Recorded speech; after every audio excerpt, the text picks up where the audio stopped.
Alright, we're back, this time for real. And, yeah. Net seems to be holding up well, that's good. Yeah, so we did the 2 rooms down there. We did the 1 room with the 2 doors up there. And the 2 rooms that I thought were up here are over there. And that's what I always kind of mix up. Okay, this is a tech lab. Vetra told us that when we went here. But apparently it doesn't have like any game function. It is not the hangout for one of our companions. Or at least not yet. Maybe that's a future companion's place. That could be it.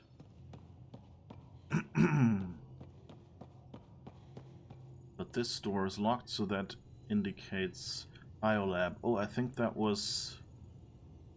I think Cora said she was there. Nice place you found. Clean air, plants, helps me think. Something on your mind? Maybe. What the hell was that? I know that look. It's just my biotics reacting to all this. I don't normally lose it like that. A huntress should have better control. Huntress? Another term for an Asari commando. I was one, before the initiative. Some things stick, though. Like losing the old man.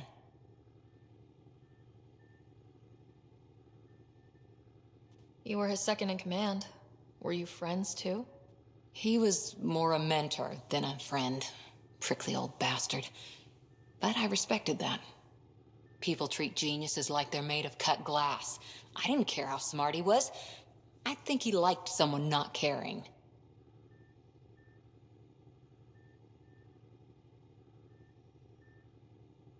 How does a human soldier get to serve with Asari? Prove your biotics can rip an APC apart, and people get nervous. Funny that.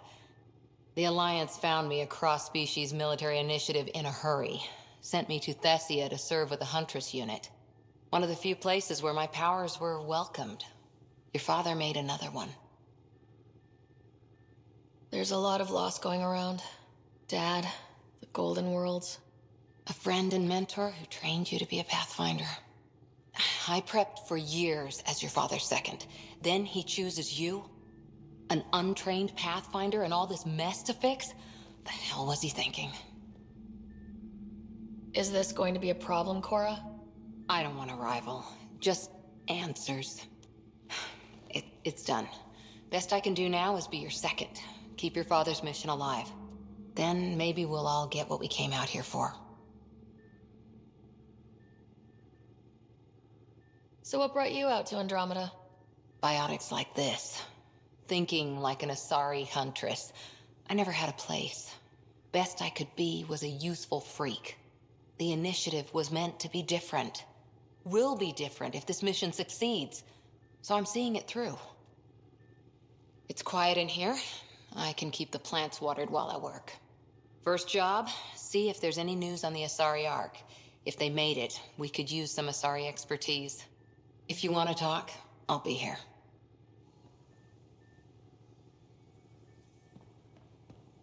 These beeping sounds seem kind of annoying. And yes, if you're wondering, they're in-game. It's not my smoke detector or anything like that.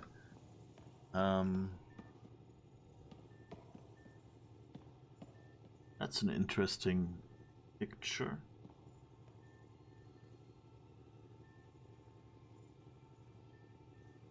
Is that supposed to be an Asari? I guess it could be. Like, you don't see the back of the head, it's just the face, neck, and shoulders hinted at, and there's these lines on the side of the head that kind of make it look like maybe it's a stylized Sari face.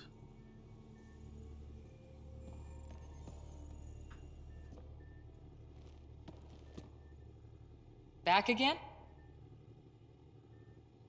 What did you do while you were part of the Asari military? 4 years in a commando unit called Talane's Daughters. Part of the Council's cross-species military integration initiative. Your time defending Silva's expedition was probably more important. But we did good work. Peacekeeping is a full-time job, even in Asari space.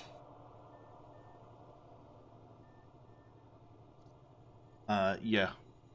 We continued. We're back, I hope. What was your commando unit like? Janae and I were the youngsters. Tethys was our old lady sniper. Kalia patched us up, and Valenza prayed between firefights. Our CO, Nasira, led us all over the Athena Nebula and beyond. A huntress's work is never done. Every civilization needs its defenders. And the defenders usually match their civilization, like Asari huntresses being adaptable as hell. Makes you wonder what our militia will look like in 100 years. You were in the Alliance before you became a huntress, right? What made you join up? My biotics. I was still living on my parents' cargo freighter when they manifested. Untrained biotic power on a starship means accidents, but we couldn't afford a tutor. The Alliance had implants, the training, everything. Old history now.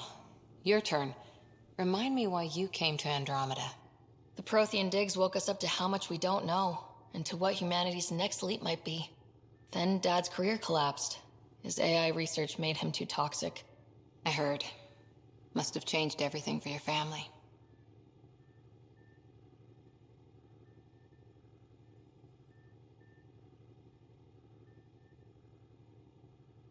We needed to start over somewhere new. Together. Or as together as we could. So, Andromeda. None of you writers ever think small, do you? How's the search for the Asari Ark going? The Lucinia? Checking every comm that's coming in. Nothing concrete yet. After 4 years with Asari commandos, he must have some great war stories. Nasira assassinated a Krogan warlord with a pack of playing cards once. A pack of cards? Choking hazard, apparently. Wow. Wow.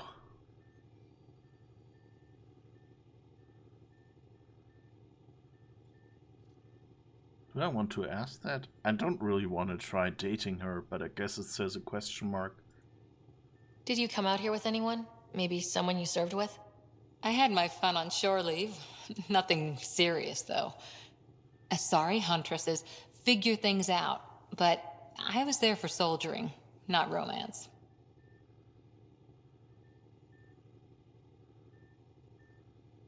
Does that mean fraternization is okay for Asari commandos? It'll happen, but usually only for one deployment. Asari don't usually stay with each other long term. After your 500th birthday, you learn some self-control. That sounds like something people kept telling her. Oh, don't worry, after your 500th birthday, you'll learn self-control. Any more commando war stories? Always liked Janae. She was only 200, and with me around, she wasn't the kid anymore. She was a biotic protege. I once saw her yank an AA gun right off its housing. Crushed a gang of slavers with it. Ouch. They didn't feel it for long. Janae was a good friend. Maybe she still is back there. Won't be a kid now, though. So yeah, she would be 800 years old. But that's still manageable for Asari. Any more commando war stories? Not just now. I'll try to remember a good one. See you later, Cora. I'll be here. All right.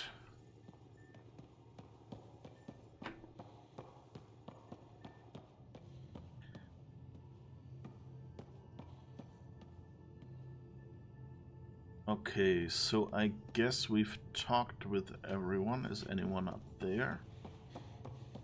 So maybe we can finally go back to EOS. And, yeah, looks like it.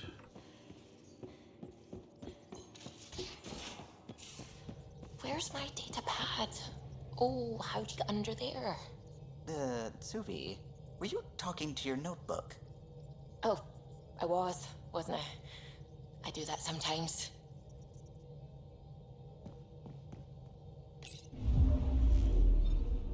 Alright. Oh, can we scan here? Okay, but there's nothing here. If the red lights are any indicator. Okay. Okay, exit would be T, space would be system. Okay, nothing in the system either. What's that here? There's an exclamation mark. I guess let's check that out if it has an exclamation mark nearby.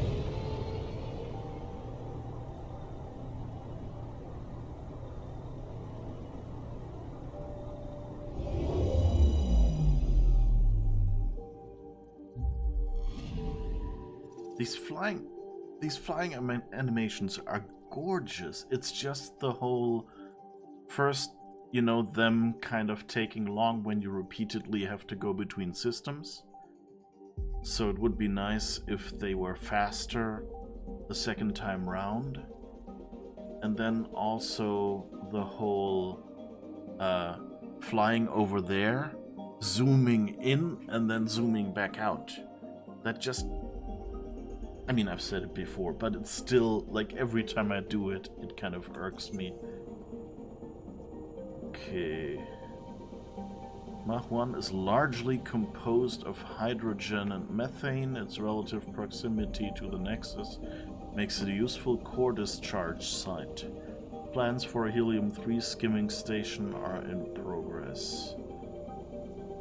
Okay, so I guess we haven't really found anything. Oh, unless... No, nothing to scan here either.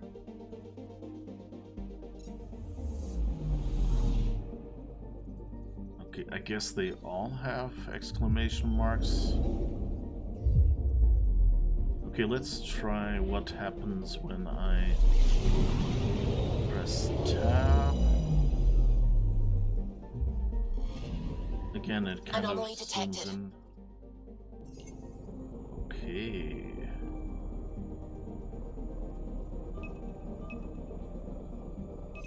Probe away. Detecting what's left of a ship. Oh. Data, ship identity, Nexus 4626, ship name Caryatid. I wonder... Caryat? Or something like that is Welsh for love. So is this like Welsh for beloved, or does this just accidentally sound a bit like that? Doesn't really look like a normal shuttle. Crew complement 5. Status reported missing, presumed lost. Analysis: the Caryatid is heavily damaged and adrift but salvageable. Okay, we got a bunch of resources from it. I'm a bit sad that we don't get any more information.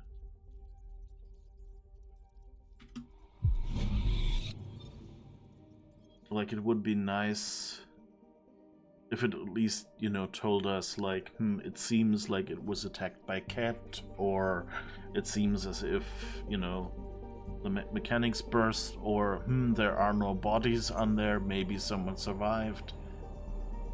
Okay, seems there's nothing here. A Caryatid is a sculpted female figure serving as an architectural support, taking the place of a column or pillar. Oh, those, like... Yeah, I guess they have men like that as well, like the... You know, like Atlas holding the Earth. Like, there's a bunch of statues that kind of look like they're carrying the wall or something. Okay, that would... Okay, good to know, thanks. Okay, system view. I guess I'll just do all these planets while we're at it.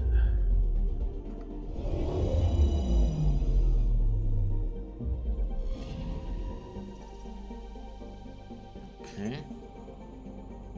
Nothing here. Gongzen is a small but scorching world, partially due to a crushing nitrogen carbon dioxide atmosphere.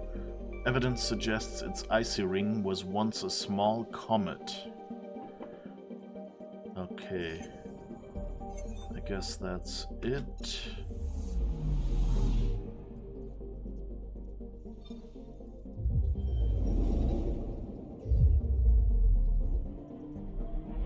Black hole in the corner there is kind of interesting. It's kind of a landmark no matter where in the system you go.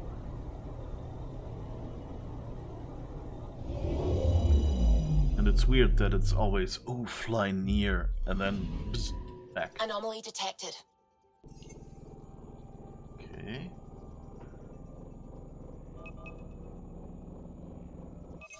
Probes launched. Anomaly found. A volcano. Active volcano.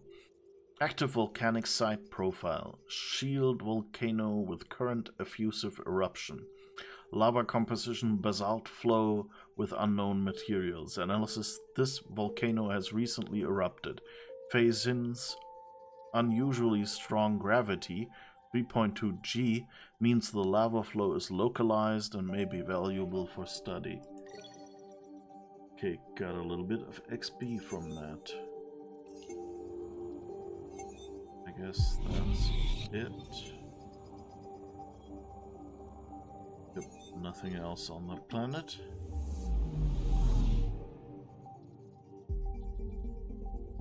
Okay, I think we've scanned everything. Yeah, there's nothing in the system left. Progression 100%. It even says so at the top of the screen. Okay, so now go to the cluster map. And here is where EOS is, so let's first go there.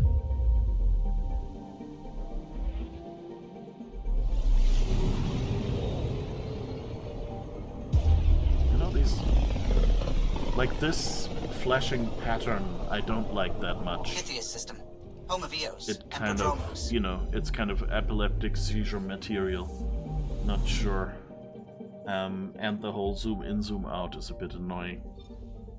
But apart from that, you know, these are gorgeous star backgrounds and everything. So, and you see, like, you know, there's nebulae in the front and in the back. They've really done a good deal of giving it some depth.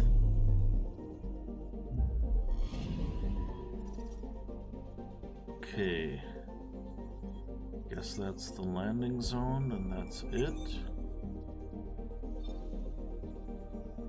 What materials is that? V? Iron? C is, I guess, carbon and aluminum? I don't think that's the stuff we need to build the weapon. Okay, I guess we're landing. Yeah, that looks good. Do we have anything to mod this thing with? Fusion mod of shielding. This barely understood remnant tech can be integrated into the chest plate of most combat armors. It provides the user with a powerful advantage, but always at a cost in another area. Due to hazards of this untested technology, only Ryder may equip these mods. 50% max shields, but minus 50% max health. That doesn't really look that useful. Where if we were a Vanguard or someone, then I think in that case the shields are what your powers use. But we're doing tech powers. So that's not really super useful. Descent is green. No, descent is a word. Coordinating. Path is calm. It's not green. It doesn't have a color.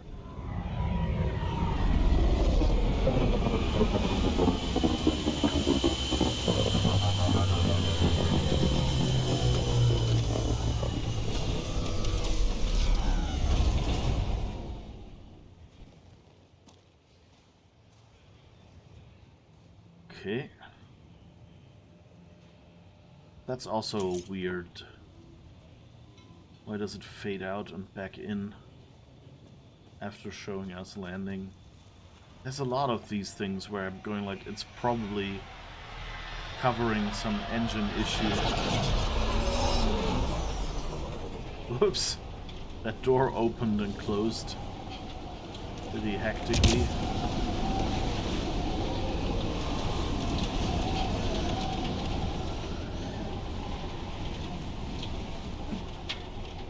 Just walk through the engines. Or you can walk through the spaceship. Sure.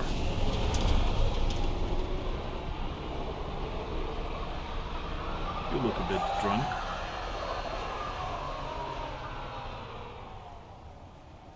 That can't be good. Is that the wrong animation? Or why is she standing here like that?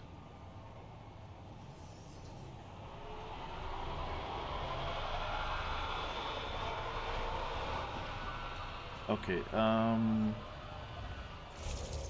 let's see, journal.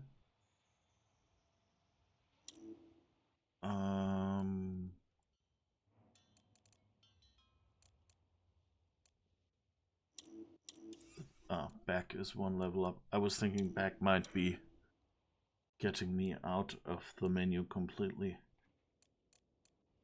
As in relationships, alias assignments.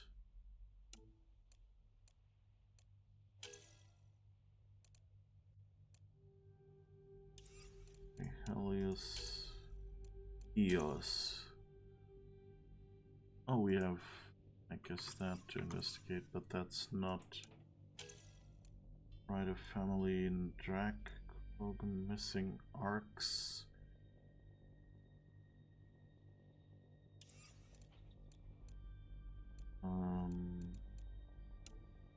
Let's look here just to see.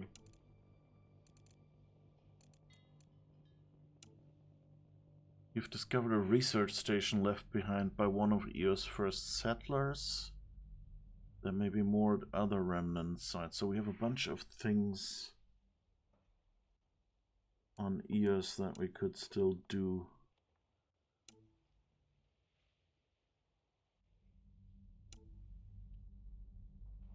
Colonists.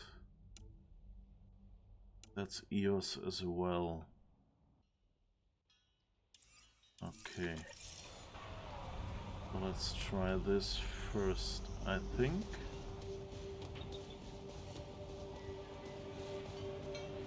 Let's look at the map. Oh, that's somewhere near the original site, apparently. But we can fast travel to the nearest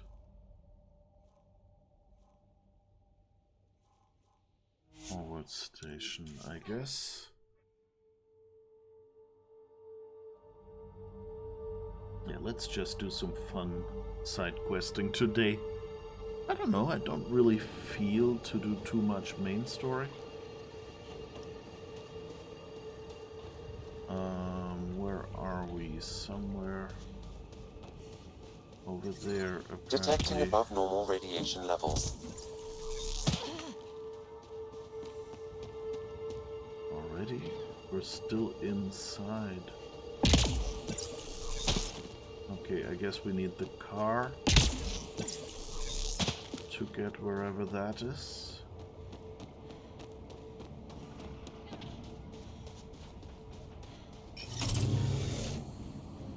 Okay. Radiation levels within acceptable limits. Life support is stable.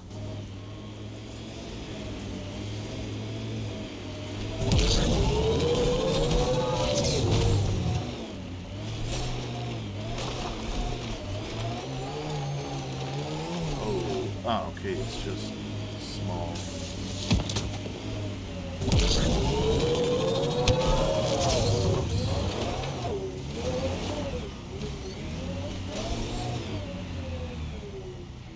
Down there. Do I want to park up here? Or is there...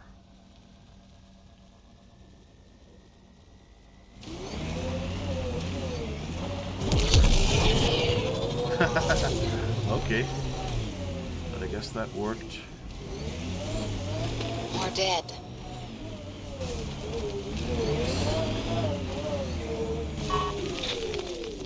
Okay. Where were more dead?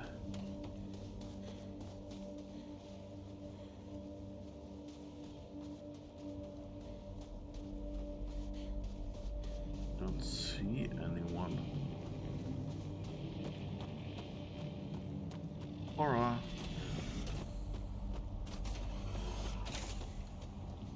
Okay, we've already collected that, I guess.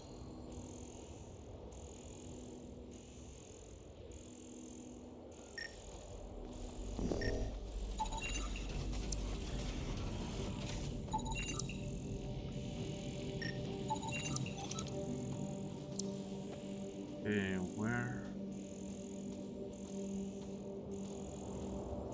are the dead people you see? I think we've already scanned that one, yeah.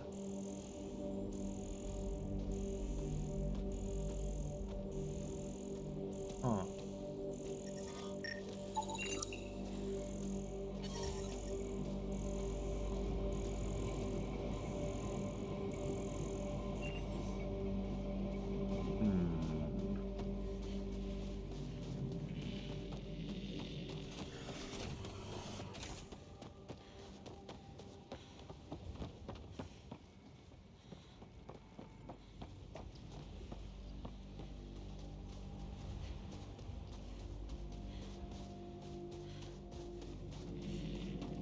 Just go inside. Because I really don't see anyone. You'd think there'd be more bodies. Not that I'm complaining. Not a lot left behind for a massacre. Lexi, I've got another one. Standing by. Waiting for your scan. Where?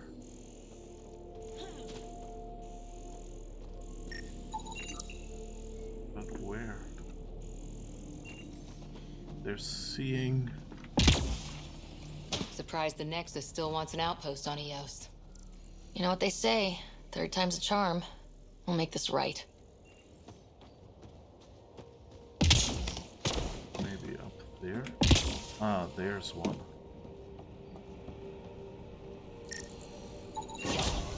Y'all are Thysa. Records updated, Pathfinder.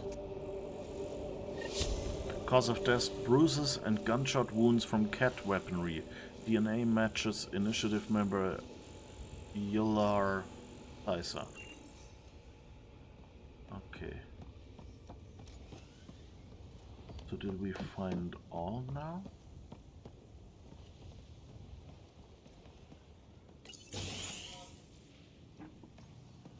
Pathfinder, I have enough sensory data to reconstruct an image of the past. Okay. Whatever that means. Oh, okay. Maybe we can push the cat back. With what army? Can you even find the safety on your pistol? I'm just going through the options. Evacuate or die. Those are the options. Well, we know which one they chose. Ouch. Balia Halex. Reconstructed image of security officer Balia Halex, last known record deceased. Maybe we can push the cat back. With what army? Can you even find the safety on your pistol? I'm just going through the options. Rufus Theroux. Evacuate or die. Sensory Those are the reconstructed options. image of Mayor Well, Rufus we know Theroux. which one they chose. Reported missing. Okay. Oh, what's this? Outgoing message. Happy birthday. Emily, how does it feel to be 28? I'm sorry I can't be with you, but I hope you live it up. But I hope you live it up with your friends on the Nexus. Go wild. Did you get my gift? I built the kennel especially for him. I know he can't replace Buster, but they say if you raise an Ahti from a pup, it'll bond to you for life. Give him a good name for me, and talk me up, so he knows I'm on your good side. I hope you have a birthday as amazing as you are. Next year, we'll celebrate together. You, me, and the little scrapper. I love you. Okay, so I guess he sent her one of the local cat-like creatures. Lizard-like, whatever they were. Transfer request denied. Remitus. I received your request. I apologize, but a transfer isn't possible at this time. I understand your sister was on the Turian Ark and that you'd like to be out there looking for her, but with no contact from Natanus, that's the Turian Ark, Ark Natanus, since our departure from the Milky Way, your efforts would be wasted. The initiative needs you here on Eos, researching methods to sustain viability. Your work is important for us all. You'll have to be patient and wait for word of Natanus to surface. Edison. Just checking in. Hey, kiddo. Hope everything's going okay down there. Rumors are spreading about the unfriendly locals, but I know it's nothing you can handle. Just wanted you to know the thing we talked about last week is happening. Sloan gave the sign tonight. We're doing it tomorrow. If it all goes as planned, I'm bringing you back here to celebrate. If not, well, it's been fun. No regrets, right? Stay safe out there. Talk to you soon. Colt. Okay, so that's one of the people from the Uprising, Colt. That's interesting. So there was someone here who knew about the Uprising beforehand. Should I be worried that there was ammo in here? Are we getting attacked when we go outside? Okay, so I guess we have to get downstairs somehow.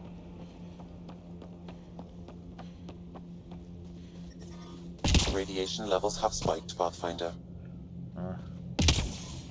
Why are none of the rocks here? Radiation levels within acceptable limits. Yes, we know. Heard the attack on Resilience was bad, but damn. Initiative's not military. They weren't prepared for an ambush.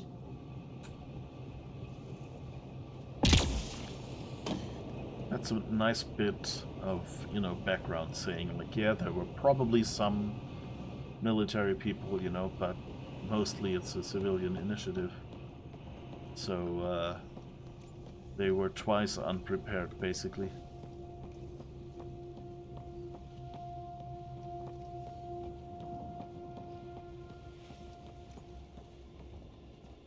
Okay, let's go in here.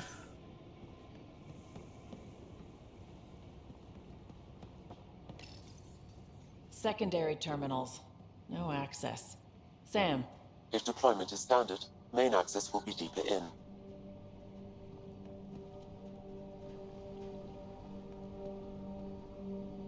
There's a bit of flickering going on with the graphics card that's kind of weird. Like some,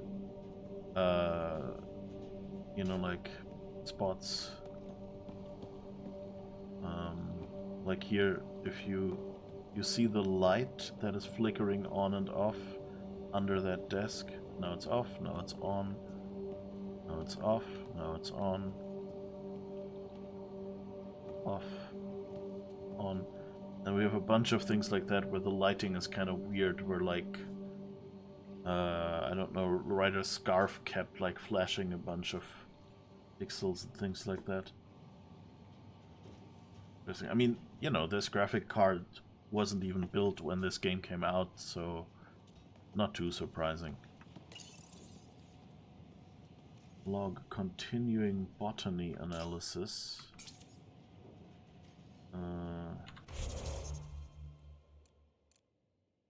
Is that How do I read that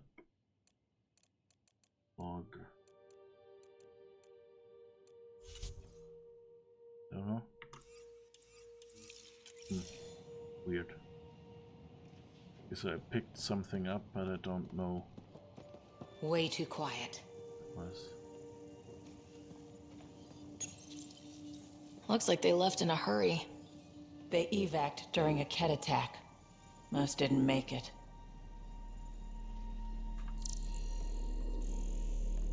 Oh wait, something here. Resilience ops reception. Miscellaneous data notable only in that annotation stopped mid-sentence. The final Ket assault happened too quickly for any preparations. That's not good.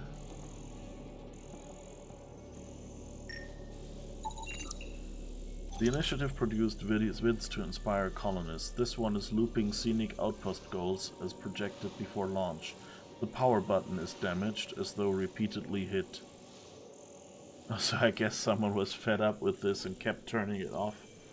And maybe someone else, you know, wanted it for, you know, to kind of boost their morale, and someone else went like, no, I don't want the things we dreamed about that never turned out. Pathfinder, a maintenance bulletin was issued at the time of shutdown. What does it say? Run.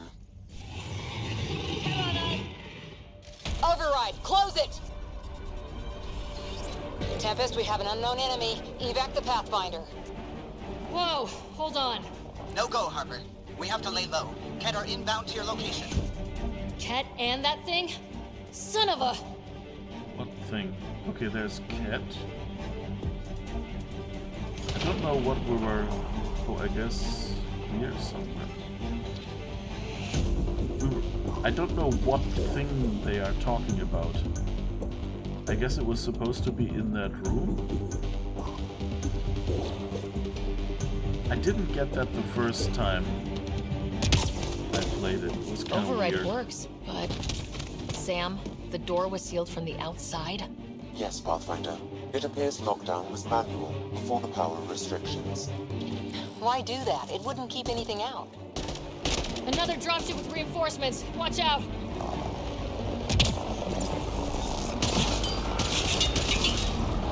There's the Ket. I guess you went there, okay.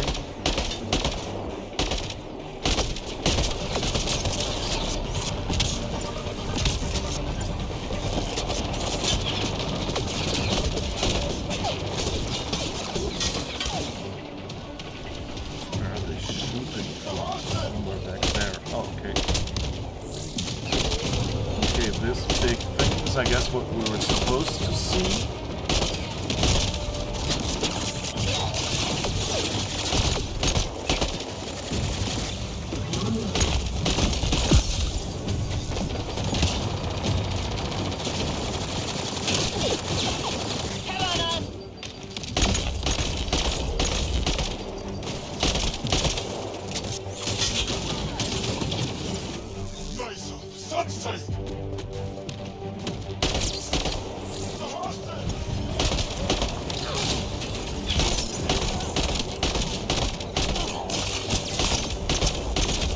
I guess that was our drone.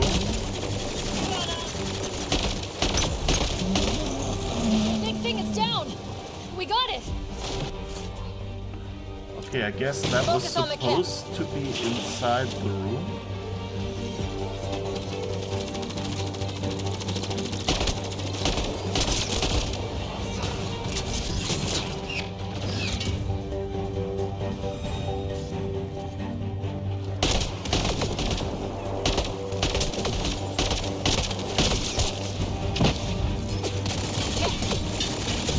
Oh, is there someone under us? Armoring up! Yeah, there is.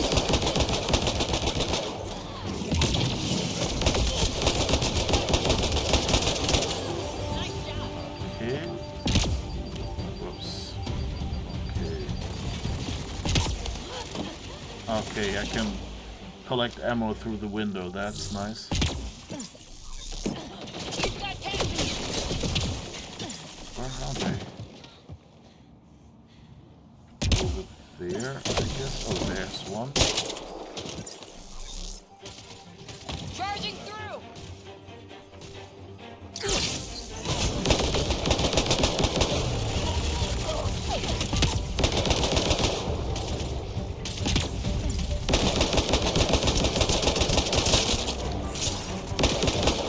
Okay, glad that they were kind of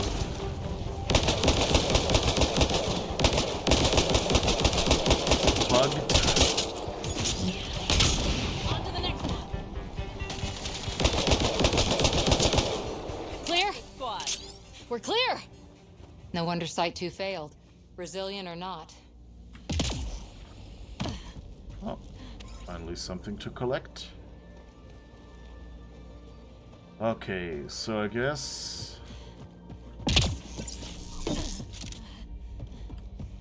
big monsters.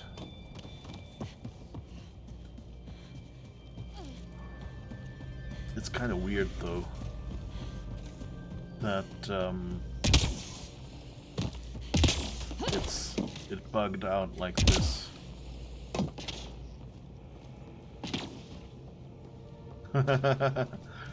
Cora, you having trouble getting up here?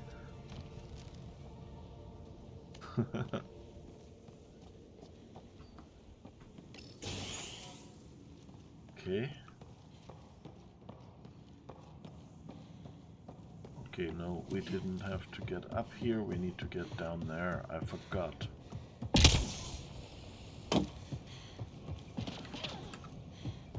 So, I guess we go back in here and look.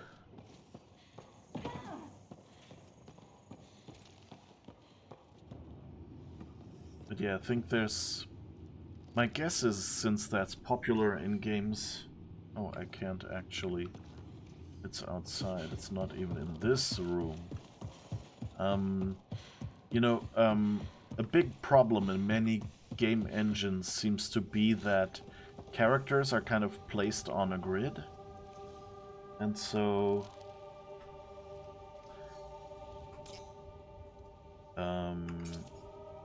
when a character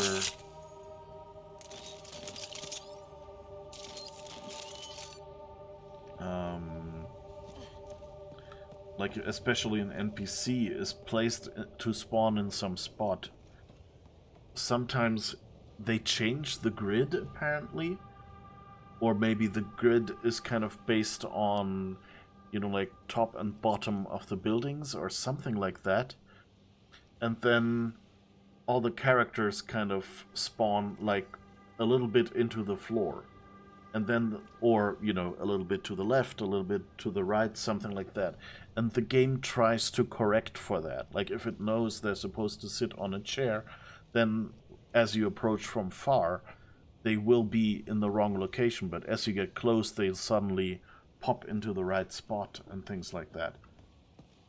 And I'm kind of feeling that's what happened here. That we should have seen that enemy, but they spawned underground, and so we're under the base and walked out there first instead of at Schematics for Special Project Sigma. They were building something, but there are parts missing. This must be the project they were salvaging at Site 1. A way to fight the Ket. We could finish it. All components at Site 2 had security tags, compiling possible nav points. Okay, where is...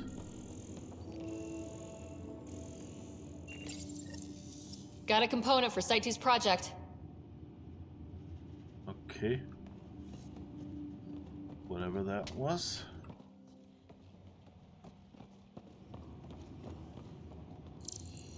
Okay, that's all. And I guess we've got some possible nav point far away. Not too far, actually. Still around the lake. Okay. Feels like the Terramorph battle in Starfield. The incredible Space Hulk. Yeah, kind of. What do you mean, like, the... just because it was another big animal? Like, that fiend? Yeah, that kind of makes sense.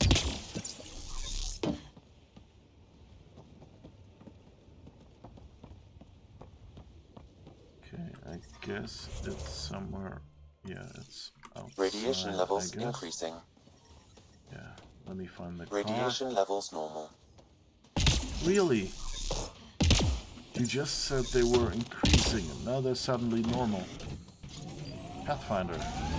Radiation levels have changed by 1 millisievert. Whoops.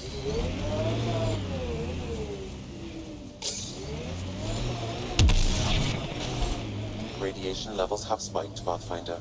I don't know why some people complain about the Nomad, like just being able You to said your jump like parents were this and gone, things. Cora. What happened? Don't know. While I was away on training, their cargo freighter disappeared in the Attican Traverse. I looked for them every time I was posted that way. Nothing. That's rough. Not everything gets tied up in a bow. Okay, that's actually kind of uncomfortable parallel to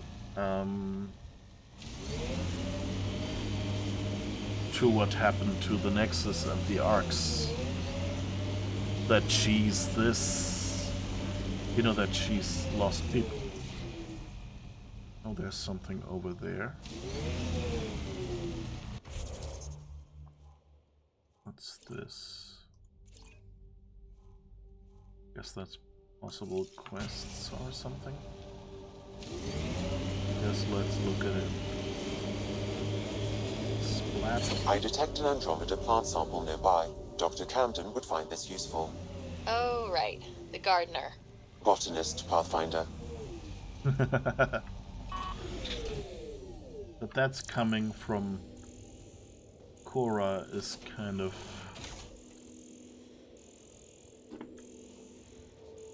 a bit odd given she hangs out with the plants.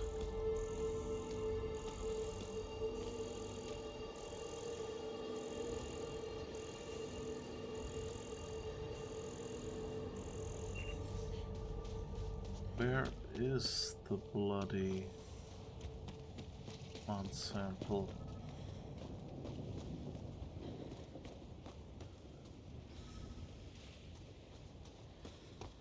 Huh?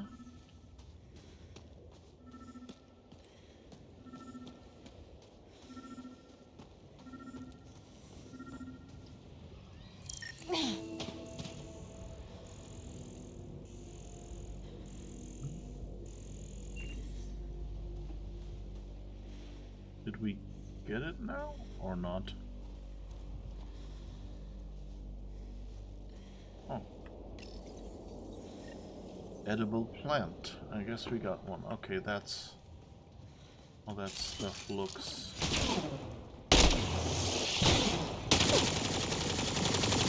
Target's down! I just aim at something and they go, yeah, let's attack at it.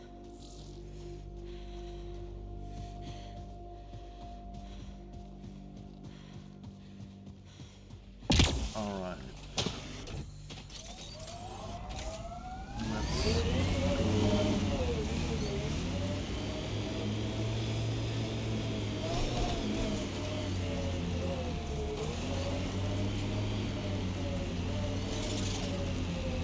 There's an initiative shuttle ahead. Looks bad. Worth checking, if only to make sure the Ket don't get to keep it.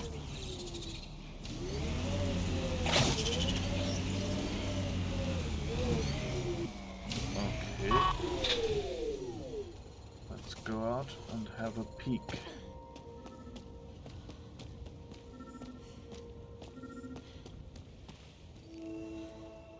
Oh, we found a component. All Site 2 components are accounted for. Let's head to Site 2's research station and see what good they do. Okay, that was fast. So I guess we're going back. Anything over here? Guess that's just bits of the shuttle. I kind of like that, though. It's kind of like what they did in Star Wars: The Old Republic as well. That you can find... I mean, here it's part of a mission, but in Star Wars: The Old Republic you can kind of find a lot of locations where there's just like little stories like that, you know, just a broken down shuttle, a few dead people next to it, and then maybe a few enemies around it or something, or a data pad with a little bit of story, like, you know, oh, we came here to plant food, and these raiders keep attacking us, and we made a deal with them, or whatever. But I'm not sure they keep it, or something little like that, you know, just, again, to make the world feel lived in.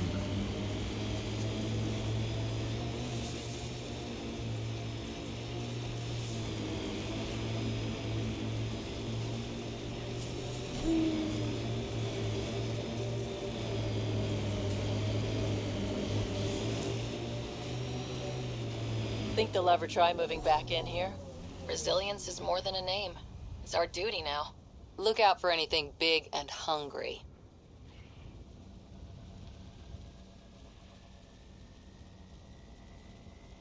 We haven't looked at that thing over there yet. That looks kind of like a drowned... Radiation within safe levels. Really? I didn't Life expect support is that stable. passing through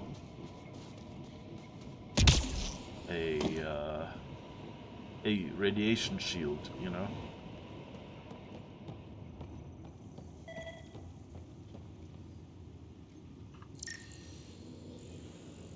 Oh. Eh. Nice. Let's get to a research station, see what we've got. Okay, that was just research data, I guess. Adapted Initiative Core Tech. Updating Initiative operational standards. Recovery aside, this device is valuable for its non-standard adaptation of Initiative technologies for Helios-specific operation. Field improvised devices leapfrog development cycles and provide significant research potential. Okay. But really that's not related to the mission, I think. Hello? Did anything happen?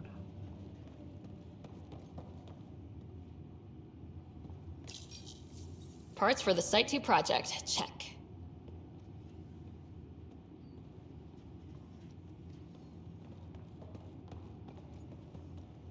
Did something just...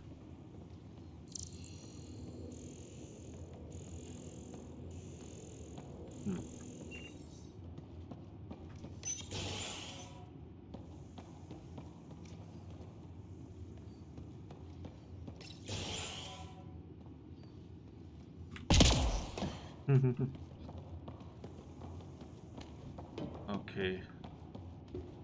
No idea what just happened.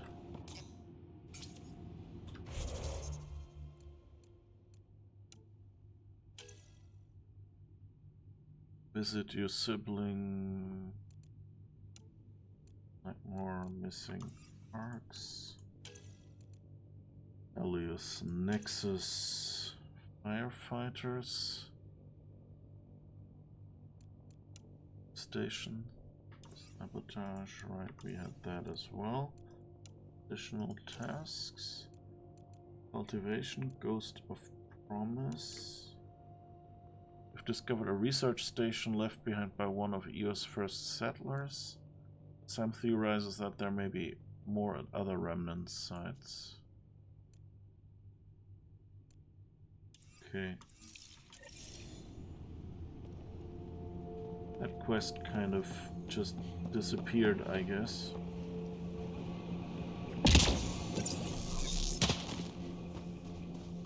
Okay, let's see if we can get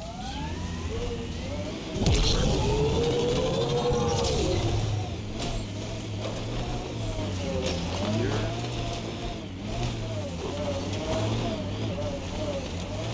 Don't quite be too eager here.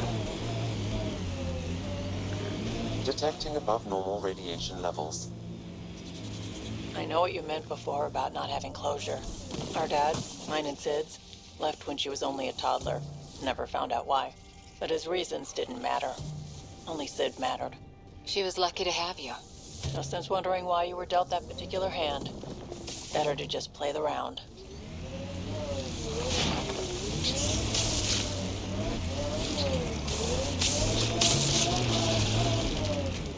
Okay. Speed bump!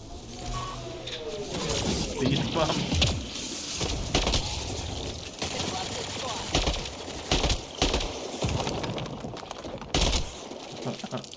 That was I think cute. that's it. Speed bump. Okay, let's see what this is, because this looks cute. Well, some loot at least. 51 credits. Dinner's on me. Oh. This doesn't look very good.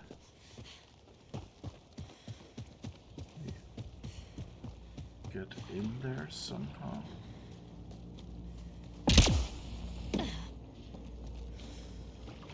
Doesn't look very good.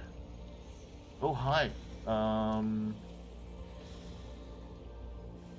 Babylon Zool, hi. Thanks for the raid. Sorry, didn't see you there.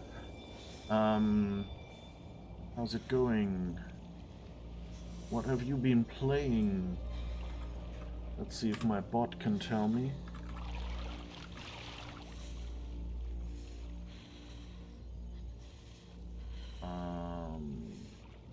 Raid, hi. Dr. Yasman. Welcome in here. We're playing Mass Effect Andromeda, as you might be able to see. You were playing Fallout 1. Ooh, nice. That's one of the first two were isometric perspective, not first person, right? Those are fun. I like because they have so much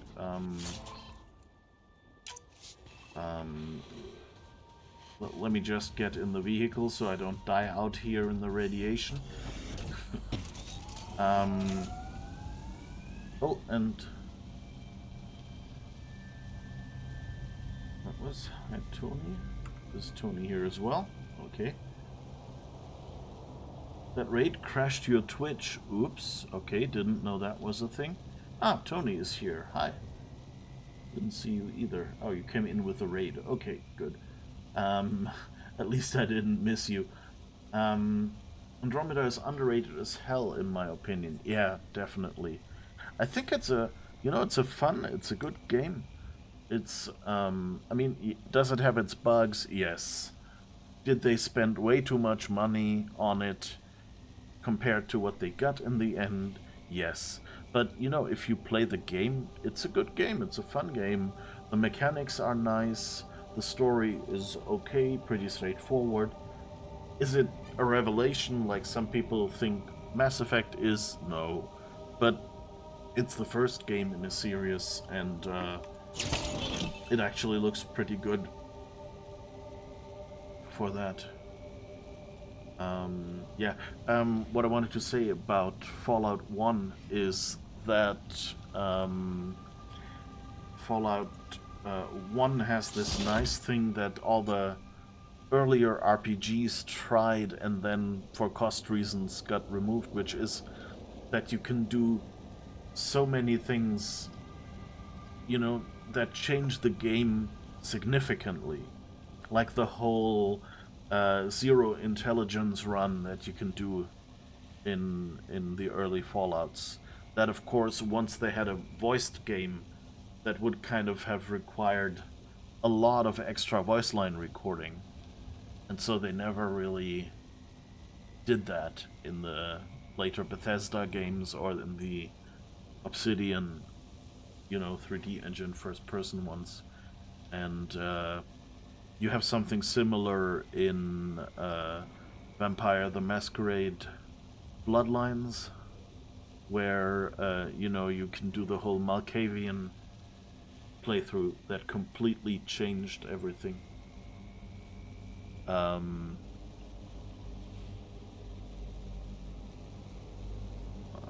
just noticing that there was a hype train.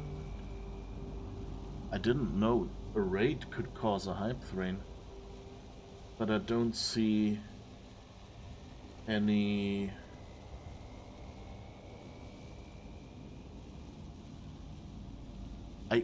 How do I even have a hype train?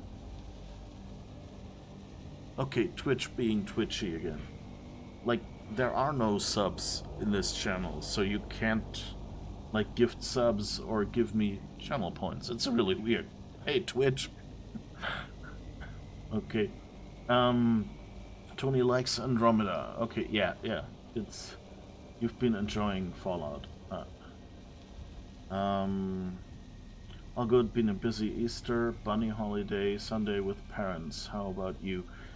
Yeah, I was very exhausted, so I actually canceled all my Easter plans and just stayed home for the weekend, which was really needed and was really good, and gave me the opportunity to be here today and stream. Otherwise I wouldn't have been there. You also saw the hype train notification, but it went away when you reloaded. Yeah, it was weird. Well, anyway, thanks Twitch for a unhypey hype train. Yeah, I think this is a BioWare game, and so it's beautiful. The universe is created well. The voice acting is great, and it's all voiced, and the animations and the gameplay is fun. I especially like the jump jets, because it's so nice to just run around and things. It's, of course, you have the, they kind of maneuver a bit sluggish, like all Mass Effect characters. Like, if you stop and then run, it takes a moment for them to get going. And I know that's supposed to be realism, but since, I already have this delay when I use my body. Like, when my hand touches the mouse or touches the keyboard to run, it's already delayed. So having the character be delayed extra makes it feel kind of sluggish to me. Even though, yes, for the character it's more realistic. But since I'm sitting outside the character, it's kind of, kind of awkward. Okay. Anyway, I got some loot here. Not much else, though, I guess. Is there anything worth scanning here? Oh. Okay. So we've basically saved this planet and have our first colony, but I'm still kind of looking around for other quests on this. This is the first planet, by the way, so if you haven't played Mass Effect Andromeda, you're not going to be spoiled or anything much. Well, I guess you know that you can save planets, but that's about it.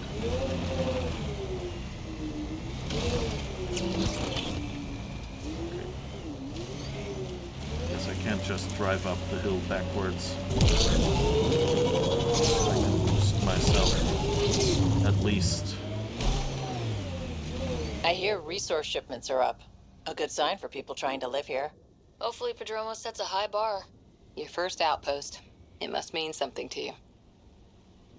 I think they fixed something since I originally played the game. Because, like, when I played the game originally, every time you ran into, like, a little animal like that one, all conversations would get interrupted. Oh, that's just a plant, not an animal. Okay, so bad example, but yeah, you know, like anything that attacked you or anything like that would interrupt the conversations. So that's why I always stop when they start talking to make it possible for me to hear the entire conversation.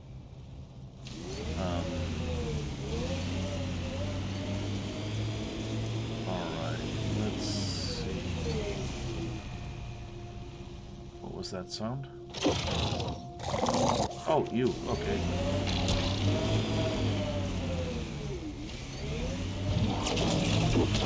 Cut it through! There's lots of invisible enemies here. Okay, we got that one. But there's a half invisible one here. Okay. Get you? No. Okay. One more. How many of you are there? Like, it'd probably be faster to just shoot them than try running them over. The car doesn't really do that much damage. You would expect such a big car to be way better at running things over. Okay, but it doesn't look like we get any loot. Aw, no loot. Not you either? No. Oh, you've actually already despawned. Okay.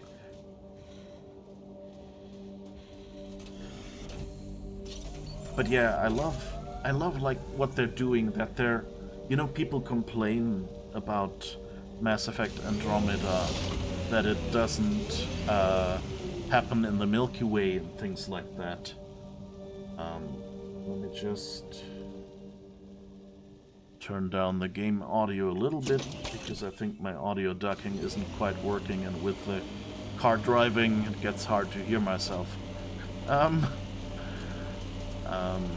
But yeah, I really like what they're doing with this. You know, that they tried to move it to a different galaxy so that whatever crazy decisions you made in the original trilogy are still true. You know, that's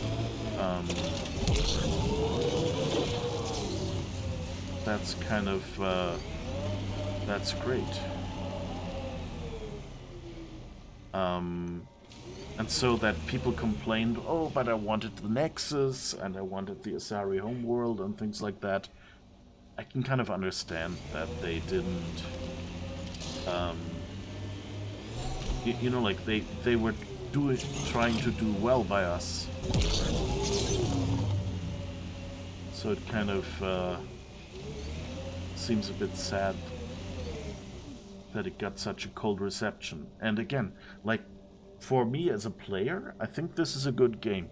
Yes, it's not No Man's Sky, which was what they originally tried to build from all reports, and EA was probably disappointed that they sunk so much money into a game that was so different, and then had to cut that off and just do a regular Mass Effect game without all the innovative new features.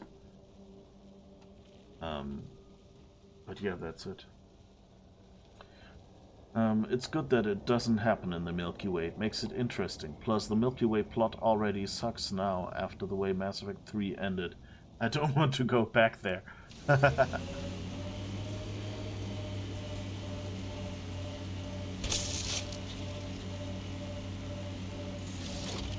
let's go a little faster. I should actually... Let me check. Where is the Ghost of Promise? At other remnant sites. So I guess locate the other locations doesn't actually... Yeah, it doesn't actually tell us where to go. With Andromeda, I can play the first 2 Mass Effects, and they lead into Andromeda, and I can just pretend like 3 never happened. Okay, I'm not that extreme Like, I like 3. It's, for one thing, of course, just game mechanics wise, it's a more modern game, you know, and that alone makes it fun to play. And there's a bunch of great quests in there. But I understand that a lot of people kind of are unhappy with, you know, they wanted their shepherd and things like that. So I get that not everyone was happy. But yeah, in both directions, like, I think, you know, I guess for me, you know, I like the Mass Effect trilogy, but it's not as amazing as everyone, you know, seems to think. I think it's one of the best game series, but the difference for me between the original trilogy and Andromeda isn't that big. Yeah, Andromeda has some groan-worthy dialogue. True. Oh, cadmium. I can build rechargeable batteries if I find some nickel to go with that.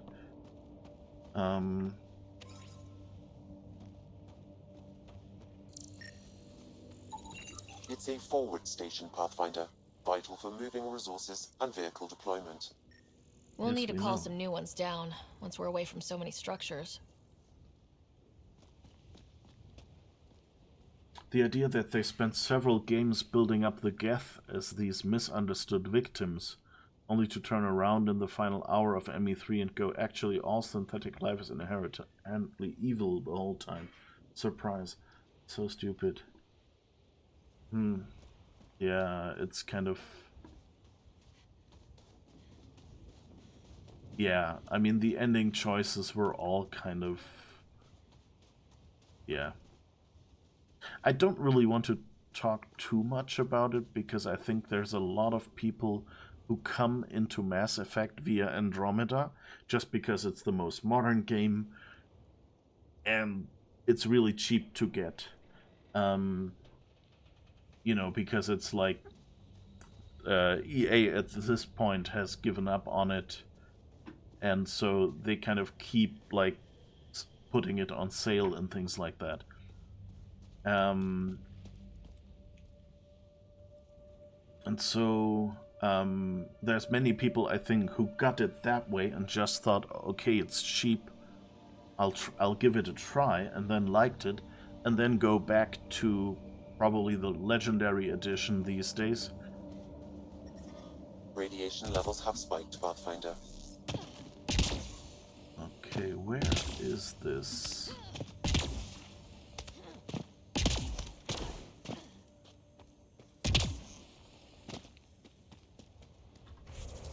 How far away are we? Oh, that's still a good chunk. Okay, maybe I should call in the car instead of walking.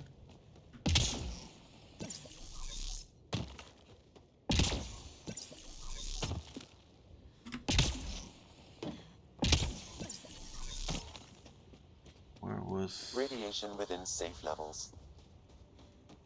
Okay, wasn't there a forward station we put down? Oh, over there.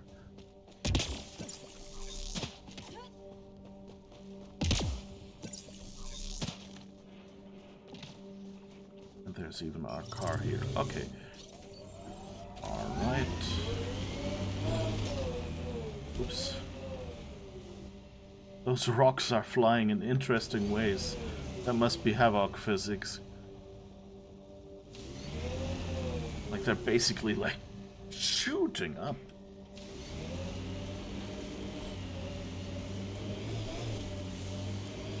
Alright, yeah. So I think, you know, I totally understand how people might be disappointed by this game a little bit, but it's not, okay, this is a horrible game, and I'm glad they never made any DLC, you know? I think people hurt themselves a lot more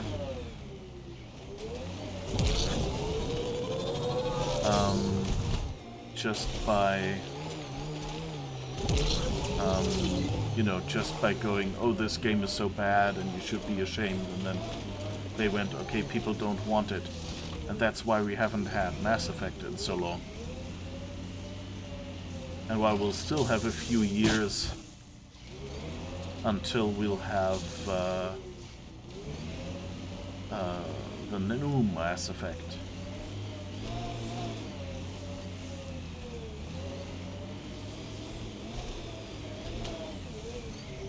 Okay, where is that now? Okay, it's more to our left. Oh, I should probably save. I haven't even saved the entire evening. I wonder if I can make that jump.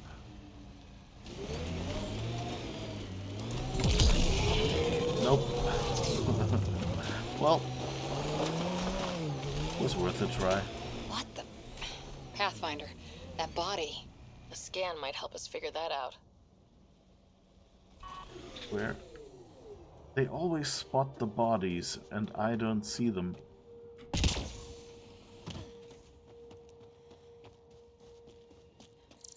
Where? Ah, that one maybe. No, that's not a body, that's just... Ah, this one. Didn't we scan that one already? Yeah. Are you pointing out dead people we've already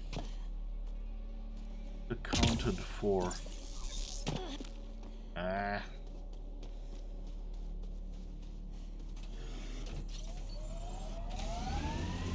There's probably a second one somewhere that I haven't seen, and the game is actually right. I don't know.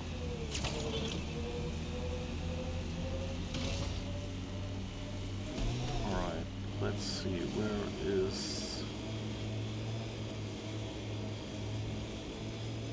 Tough to get used to life on this rock. Too long staring at it from the Nexus and knowing we'd failed. A hard world, but you can get used to anything if you try. People want to come here, just like they wanted to come to Andromeda, except now they'll know what they'll find. Yep. There's actually some good conversations here. Oh, back there is our marker.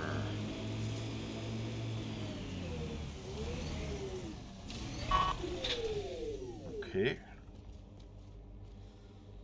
Yeah, but like this being a fresh start, I think that's my main problem, that people just went like, we want the exact same.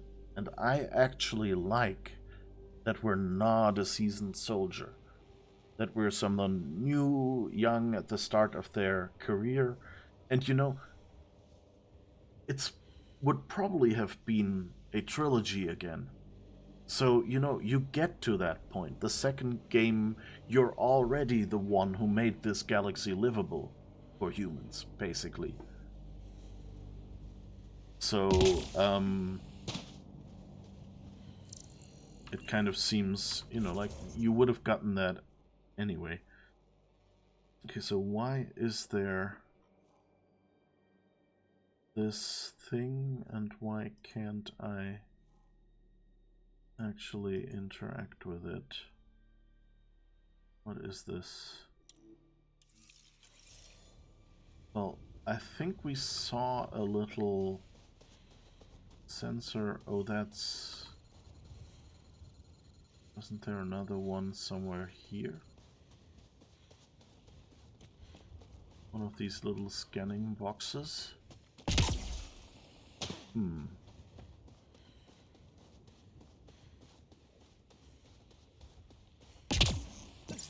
don't know.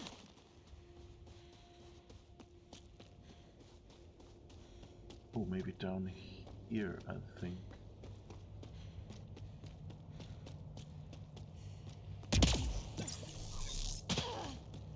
Yep, there's at least something there.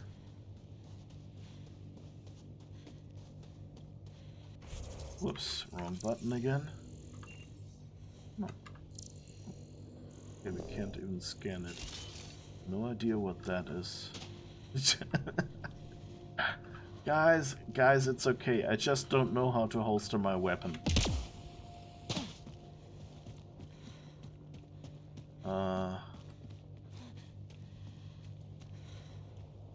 That's a bit of a bug.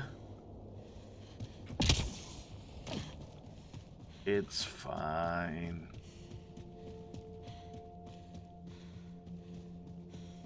Okay, I guess we gotta get back up before we're totally irradiated.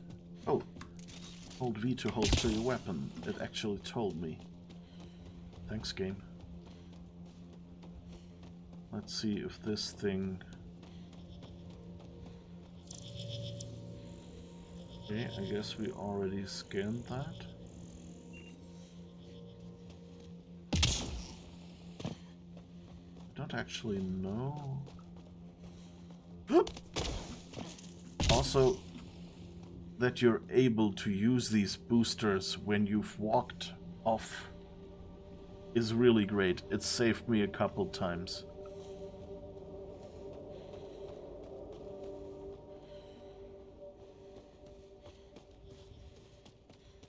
Okay. I don't really know what this white thing was.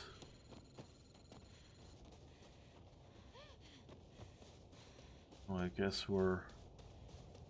I think that beep beep beep was that I'm on the second to last segment of my life support. Okay. You know, you shouldn't let Drac get under your skin so much. He means well. He doesn't get under my skin. Wait, does he think I'm upset? I think I just gained the upper hand.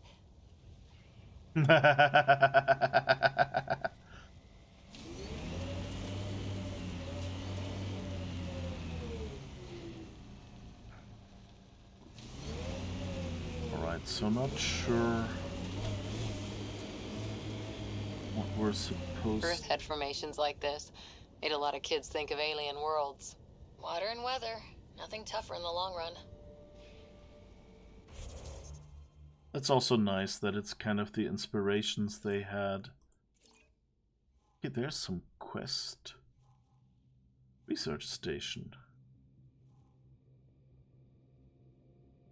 Isn't that where we originally were and then it didn't do anything? Okay, let's see. Can we go back there? Fast travel. Okay. Have a look at that again. But anyway, yeah.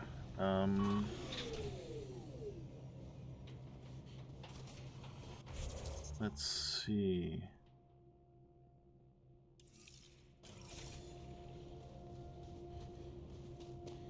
Where is the research station?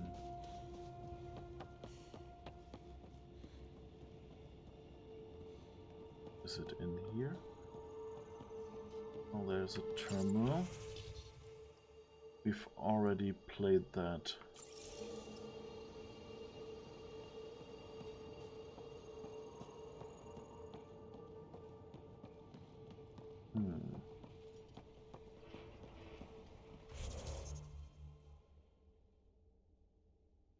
Oh, it's up here. Isn't that... Oh no, that's where we were earlier. And there's another one here. Okay.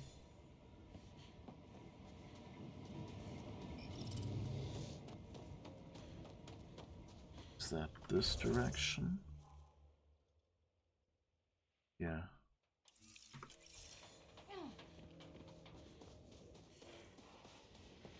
Let's see if we can go in here anywhere.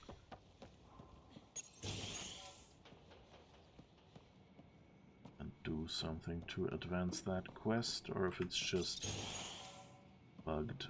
Oh. Vanadium. I think we might actually need that. Log supply situation. Technician K. Farthingale. They divided the rations again. Tonight's menu, soup with a couple of crackers each. Hope we're not too hungry to prop up the south building tomorrow, but there's nothing else for it. can't forage because the weather's deadly, can't grow crops in those winds, and the Nexus can't feed us and themselves. No, don't think about it. There's talk going around of getting back to the Nexus, but if we can't find an answer, who can? We dared to put our boot prints here. We were first. Me and Theo promised to stick it out, even if we end up being the last. All these challenges, and the colonists still tried to tough it out. They didn't know what they were in for. They weren't told. Sam and I could have helped them. This won't happen again.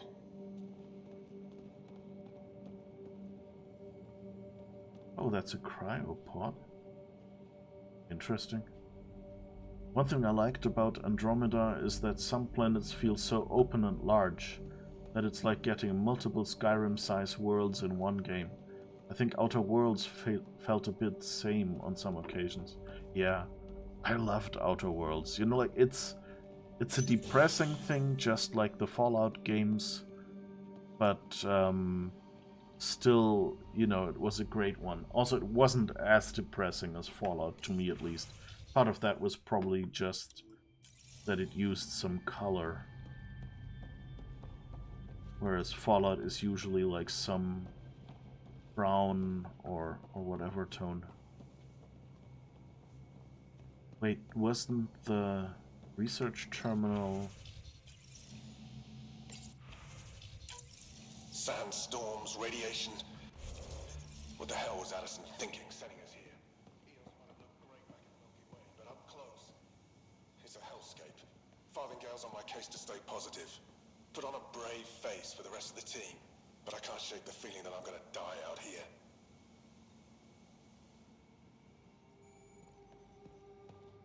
And it's just like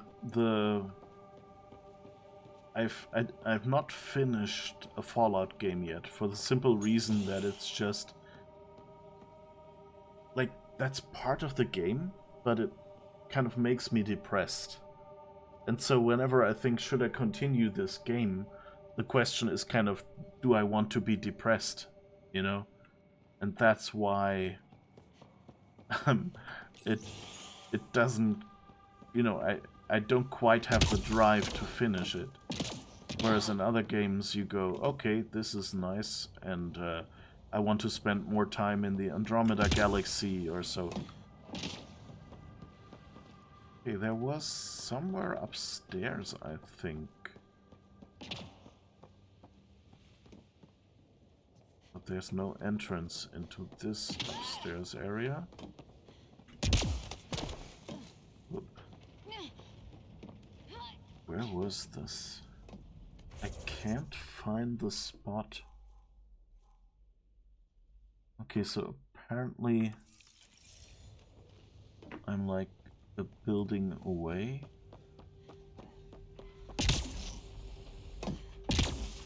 Oh, maybe this is the research station. Yeah, that was it. Well, what do you know? The Outpost Research Center is still intact. Updating the Tempest on this critical recovery. Research was always key to the initiative. We'll need it here too.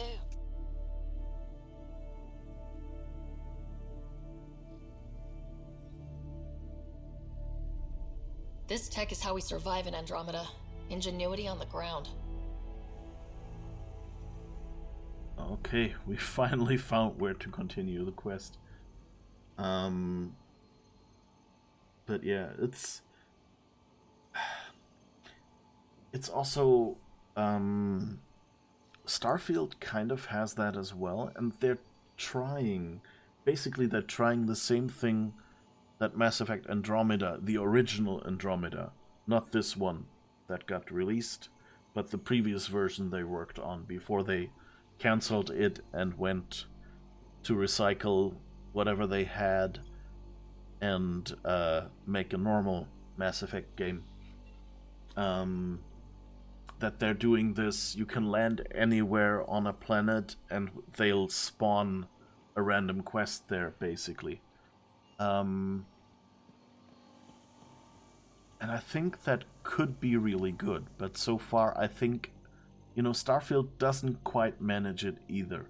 Starfield basically does what you'd expect such a mechanic to end up with current designs. They didn't have any, they didn't have it figured out.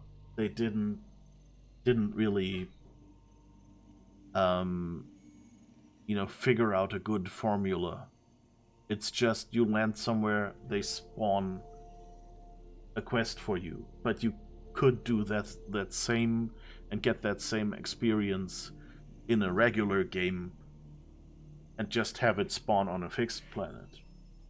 So there's no real benefit to being able to pick a random planet. It just makes it more complicated to, find what have I already explored and things like that. Is there more? Ooh, ISO. Nice.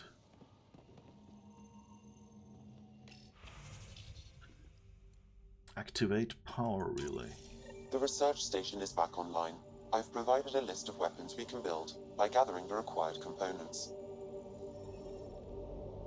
Okay. I can't do anything more. Ah, this is the research station. Okay.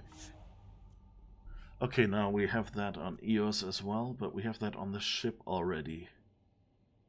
But can we now build the weapon we want? Still can't. We have some nickel, I guess. We have enough vanadium, but I think we had that before. We have enough, whatever that is. But I guess we still need carbon, more carbon and nickel. Okay. I was hoping I'd be able to build a few weapons I didn't have before.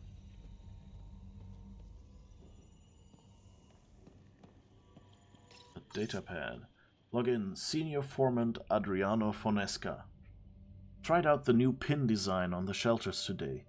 Only time will tell if they actually hold together when the next storm rolls over. At least it should be easier to find the pieces this time.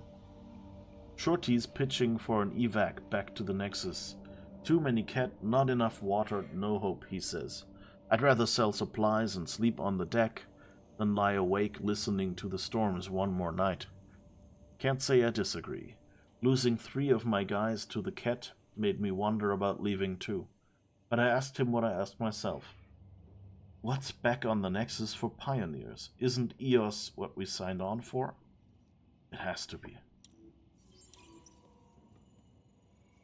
So many dead people we could use now.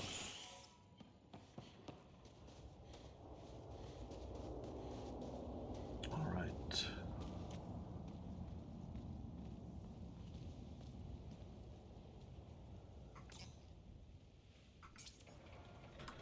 Still haven't quite got the button presses alright.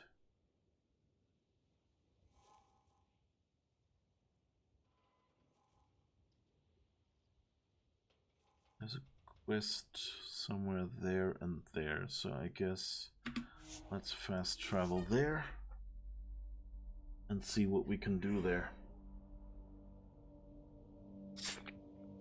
So, don't know if anyone is still there who's chatting, or if you're all happy lurking and, I don't know, making lunch or doing post-stream things or whatever, but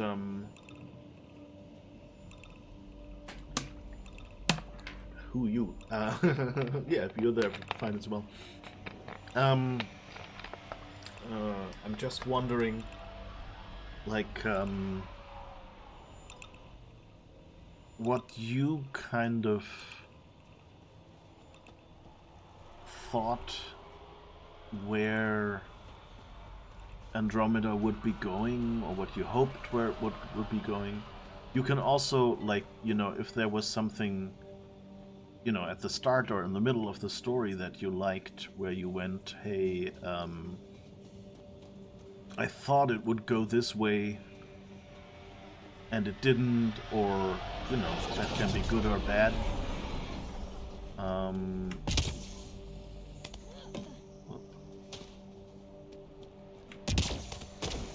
Then, would love to hear that. Was your first Mass Effect game you had no expectations? Okay. They had kind of, I think, in some ways, I think I had hoped it would be more different. No expectations equals only pleasant surprises. Yeah, that's definitely, definitely something you can have there. Yeah, I mean, it's, yeah, I liked it. You know, I loved the ship. I loved the vehicle. There's a lot to love about this game. There were kind of a bunch of mechanics that they introduced that I kind of wish they'd done more with. But I guess that's probably, you know, having to kind of make a game work after canceling the previous version where they just, you know, didn't have time.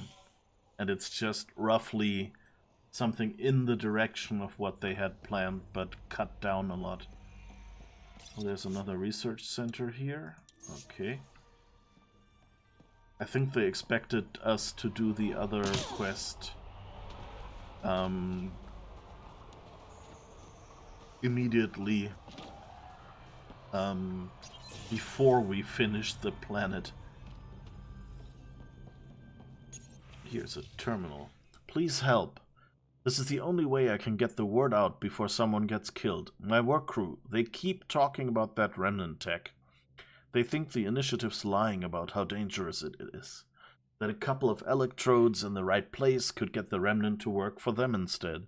They tried before, and I helped out in Med Bay when these remnant observers carved up Barty. But Jennings says we could live like kings if we had an army of remnant bots working and fighting for us. He's taking the whole work crew to help him this time. I have to go with them. Maybe I can talk Jennings out of it.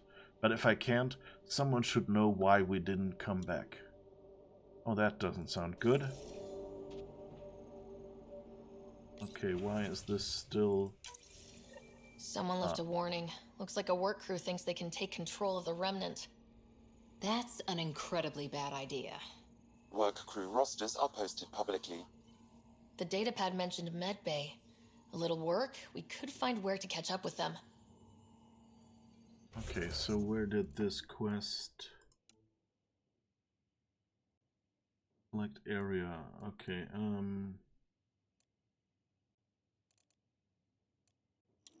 I wasn't fast enough to click to trigger quest. Work crew, that's it. Okay. Find the work roasters, investigate Medbay. Let's see, where is this? Other side of the lake. Of course. Have I mentioned recently how much I wish there was a way to get across? Oh, maybe there is? Or not.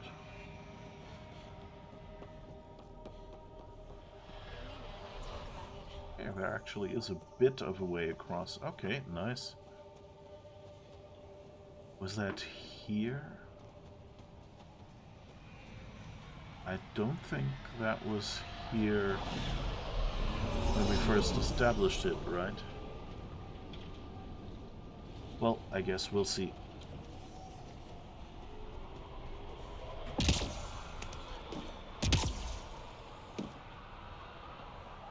I don't think we can talk to any of you.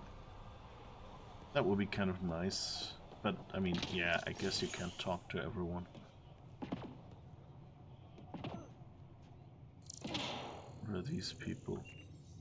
He doesn't look too good. Is this supposed to be Medbay? Yeah, I guess Dr. Ramirez Oh, and there's something to scan. This definitely treated wounds caused by a remnant. That datapad said the work crew tried to control them. Sand particles were removed from the wound. Analyzing. The sand may be from several locations. I need more data to form a conclusion. Last treatment cycle. Removal of particulates and emergency medigel from cauterized DEW wounds. I guess that's some sort of weapon that the remnants use, I guess. This equipment appears to have been used to treat... yeah. This button. August said you might swing by. Ryder, yes? Dr. Ramirez. Run the clinic here on EOS. Much better than life as an Alliance medic. Good to meet you. I'll guess you're not here for a checkup. How can I help you? Why did you join the Andromeda Initiative? I served in the Alliance as a medic, but they'd say I saw one Batarian slave raid too many. I knew August, Bradley, and when he signed on to the initiative, he suggested I consider it. This seemed like a better frontier. What's the latest from your clinic? Usual checkups for first-in colonists. Plus a few cases of dehydration and some blindness. Nothing serious. What do you think of Bradley? I've known him for years. Was the squad medic when he was injured, and we kept in touch after his discharge. He's a smart fellow, a good lieutenant, but a better mayor. And it bugs him when I call him August. So I restrict myself to 2-3 times a day. What's it like living in our first successful outpost? Reminds me of my Alliance days. These soldiers look so young, but they're eager. We know we'll make these work. Okay, so he's I'll not... leave you to it. Come back anytime. Preferably unhurt. He's not related to this quest, but I guess we were supposed to talk with him anyway. Let's see what this terminal shows. Victor Carson. Mr. Josephs, I find it troubling that you think I could be swayed from my duty by an offer of credits. I understand Victor Carson is a friend of yours, but that's hardly an adequate reason to release him from cryostasis and send him to Prodromos. Beyond that, from what I hear, you two are a disaster waiting to happen. I know all about the prank you and Mr. Carson pulled on Everett before the journey to Helios. Victor Carson will be released from stasis when I see fit, and assigned to an outpost that best suits his skill set. And if I hear you've gone over my head and spoken to Edison about this, you'll have me to answer to. Administrator Brecker. Oh, okay, that's the assistant. That's interesting. So the assistant has objections to something.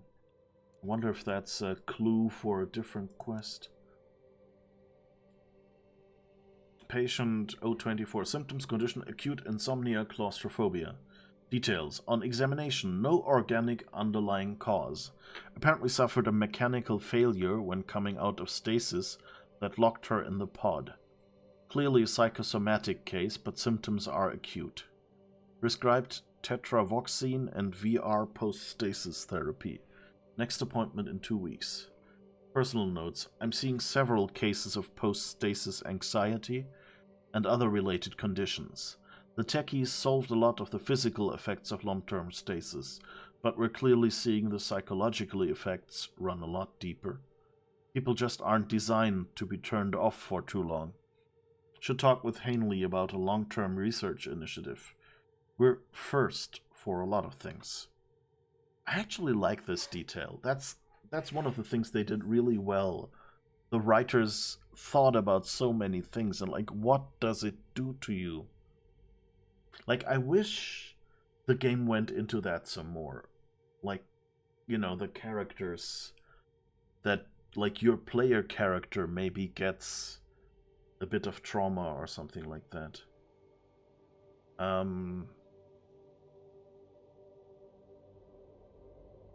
Like, you know, just like mentioning it that, oh, I don't know, I woke up for an hour in the stasis pod or something, that was scary, or whatever, you know, like things that can that can happen. Or just, saying like, looking at the stasis pod and going like, I don't really ever want to see one of those again, or something like that. There's a lot of things you can do to incorporate this as background into the story. Have more characters. Maybe that's a quest I've forgotten. And maybe we'll meet someone that has this. We shall see. I'm not quite sure. Like, I played the game through the first time, and I think I did all the quests I could, but I'm not 100% sure. I might have missed a few or something. And also, I'm a different person now than when this game came out, so some stories just might hit differently now. Symptoms: condition, multiple leg fractures. Whoops. Details: patient lost his grip and fell during maintenance work on the roof. Jump jets failed to fire. Compound fractures to the right leg, severe sprains to left ankle. Patient showed an allergic reaction to anesthetic, so I borrowed August and a couple engineers to hold the patient down while I set the legs. Application of foam cast and appropriate analgesia followed. Personal notes: noisy day, but hopefully an object lesson to the rest of the outpost about jump jet maintenance. Patient is healing nicely. Should be falling off roofs again in a week. We're a bit cynical.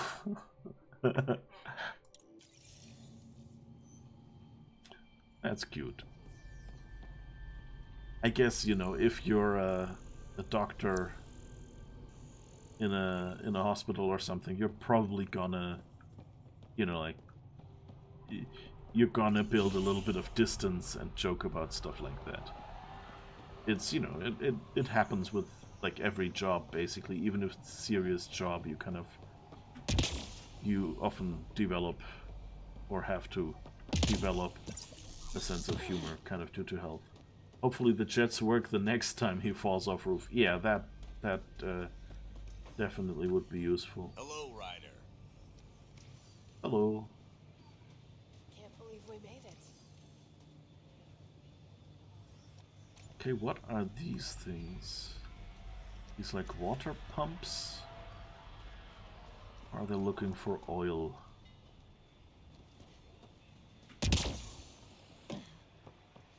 Pathfinder. What's here?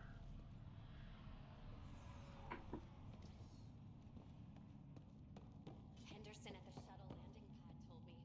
He heard it from the pilot. Izzy, you've got to stop listening to every rumor that comes in. Okay, but when your shuttle gets eaten by space whales, don't say I didn't warn you. Space whales? That would be cool. I don't remember those being in the game. Okay, nothing in this terminal. What is this one? This one wants a quest. Formal request for Darker Tirvain. Making the request again, Bradley. I know it's not your fault. I know she's supposed to be second wave, but I wanted trail so that when all this calms down in a few years, we can get proper outraged about how long it took to reunite families. Especially ones hurt during the Site 1-2 mess. Broken promise is a thing, right? Requesting the deployment of Darker Tirvain, yeah. W84 Crispin, Exo Studies Specialist. Reason: she's an asset that will help viability. She's also my daughter. Oh, I can upload that. Okay.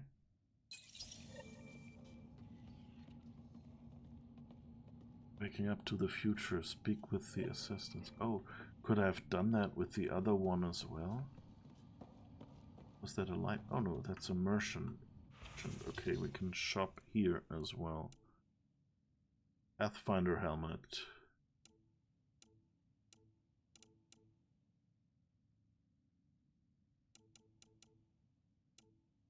Okay. I don't think there's anything we need to buy right now.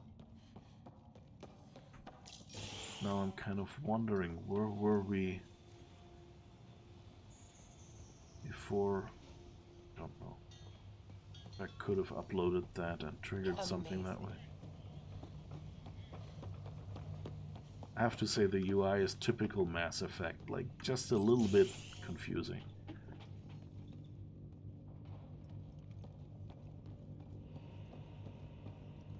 Kane Fox. Oh, I hope you didn't have a brother.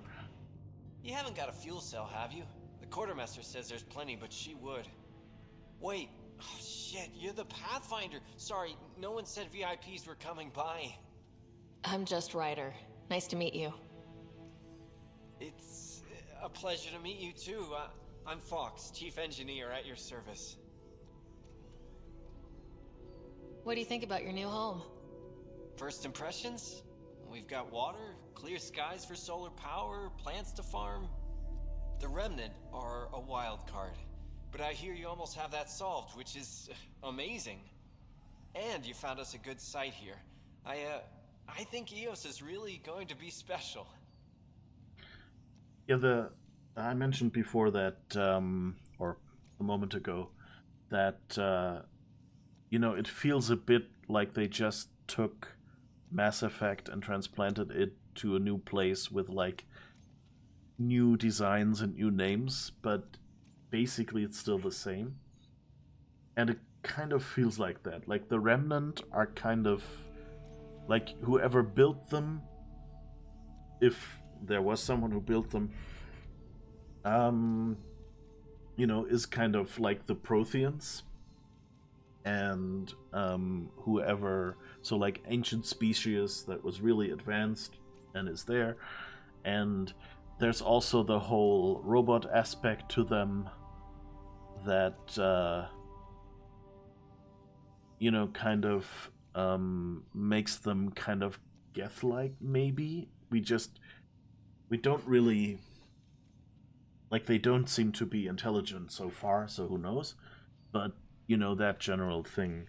And then, of course, there's the whole story of the cat, which kind of, I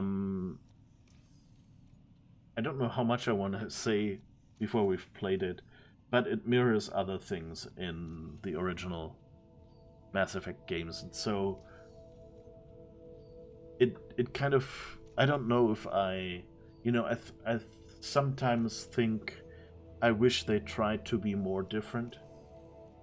But on the other hand, it's kind of a good in-story excuse for some things we see in the game.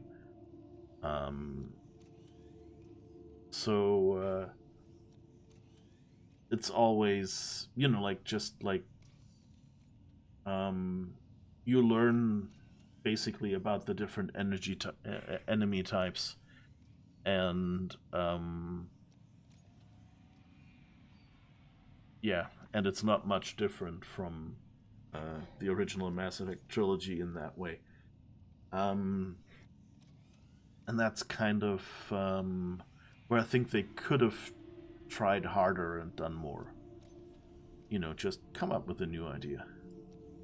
What do you do here? My team gets things going.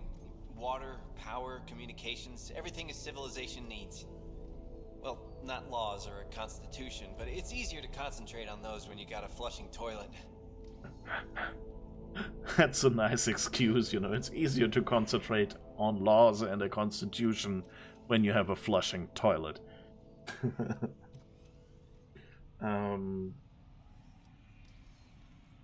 But yeah, the thing about Mass Effect is it's not all that original. Like, it's the first time I think this was done in this way in a game. But, like, sci-fi lore-wise, you can kind of look around all the different franchises and things that were out there at the time the first Mass Effect came out, and you can go like, yeah, there's obviously they've said as much in interviews. They've seen Babylon 5 and they loved it. And of course, Babylon 5's influences kind of go back, in a way, almost to Lord of the Rings, and a few other existing franchises, those. So And, you know, there's probably some Asimov and Lem and whoever in there. You know, you can find a lot of spots where they just went, you know, and picked stuff. So it's not as if they have to come up with something completely new. They can just, you know, look around sci-fi franchises and go like, okay, or, you know, sci-fi stories even, and just pick a few more elements and put them in Andromeda. And I kind of would have liked that.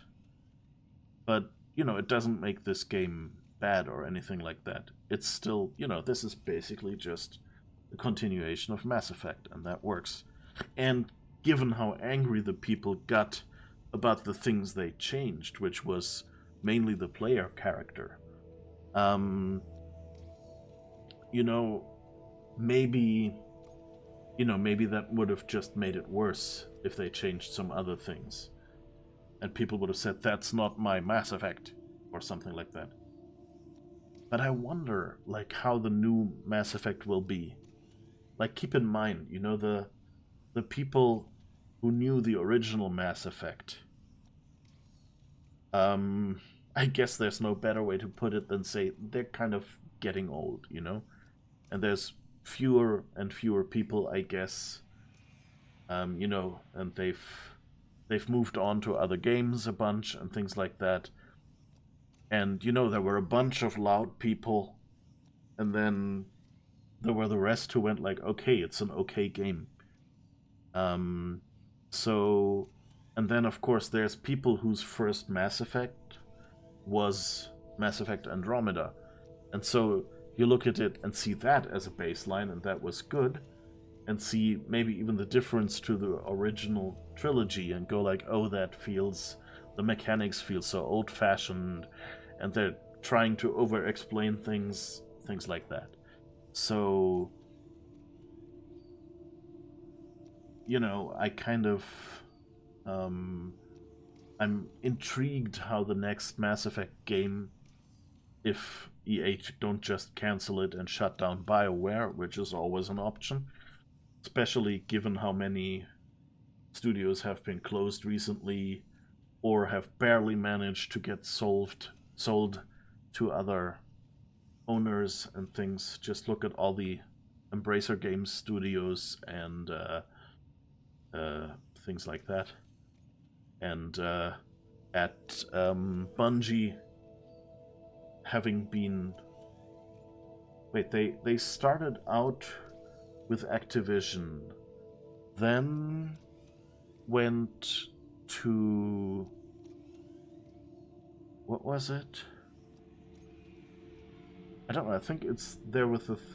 then went independent, I think. And now are with Sony, who don't quite seem happy with them, because they've not really landed a hit again. And apparently, like, Destiny is not quite as successful as they had hoped. Things like that. So there's a lot of things that stand in the way, maybe, of us getting the next Mass Effect. So I hope we're getting it, and I hope it's good, but I'm wondering, who will they aim it at? Of course they will want it to be suitable for new players, because it's been ages, so this is a great point to kind of like set up, you know, provide a way for people to get into the Mass Effect story that doesn't just sell to the couple of people still left.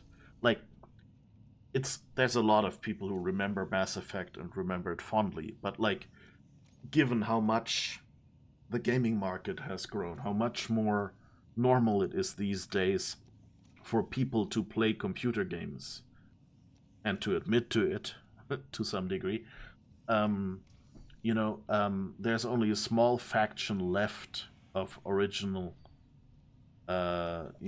people who played the original Mass Effect, and maybe Mass Effect Legendary Edition helped with that a little bit, and maybe Andromeda being really cheap helped with that as well. but like it's still a fraction. And now the question is, who will they be targeting this game at? So new people, they want new people to come in as well, of course, otherwise, their audience is already limited. But will they go for people who liked Andromeda, or will they kind of try to distance themselves from Andromeda and that way get the original trilogy only fans on their side as well? Or will they do like Star Wars and just double down and say, we're doing Andromeda, we're giving you a little more of the Milky Way, maybe again? That's the question. Like, given this is one game in a trilogy, you can imagine that in a planned trilogy, you can imagine that there are a bunch of plot lines that are never resolved in this game. So I'm kind of looking forward to hopefully seeing them resolve some of these things in the next game, just by going, I don't know how they would do it. They could just go, we're in the Milky Way, but 600 years later with a clone of Shepard. That would be one way to get everything aligned as well. Again, they could say whatever you did at the end of the original trilogy kind of lasted about 500 years, and now the world kind of looks again like it did before, just without, the Reapers or whatever. Something like that. And then, since it's 600 years later, they could somehow connect some quests with Andromeda, maybe allow you to fast travel between the two galaxies in some way, wormhole, special, magic, super, Mass Effect relay, something like that. And then, since it's 600 years later, the people here have arrived already, and, we can communicate with them and maybe find out what happened. And maybe help them out by looking for clues in the Milky Way for things that affect them, or so. There's many ways to resolve some of the dangling plot threads. Some might argue that Star Wars was the first sci-fi thingy. After all, the movie starts a long time ago, which would suggest it might be the longest time ago. Although not sure how well that argument might stand test of time. Well, I mean, Star Wars is not technically the same universe as Mass Effect. Although, it could be. That's the nice thing. Both Star Wars and Battlestar Galactica are kind of set in a human sci-fi civilization not unlike ours. So it's kind of... It could be our future, but from what we roughly know... Okay, some people don't accept Battlestar 1980, but, so, given they've stated or shown some things, we could say that's all happened before us. It's over, and we're just a similar-looking civilization now. Or even we're the lost descendants of those people. That would definitely work, of course. But, it'll never be official story unless BioWare and the Mass Effect IP gets bought by Disney. And I think even then, I don't think Star Wars actually needs a distant future like Mass Effect. Like, it's good that those are two separate franchises.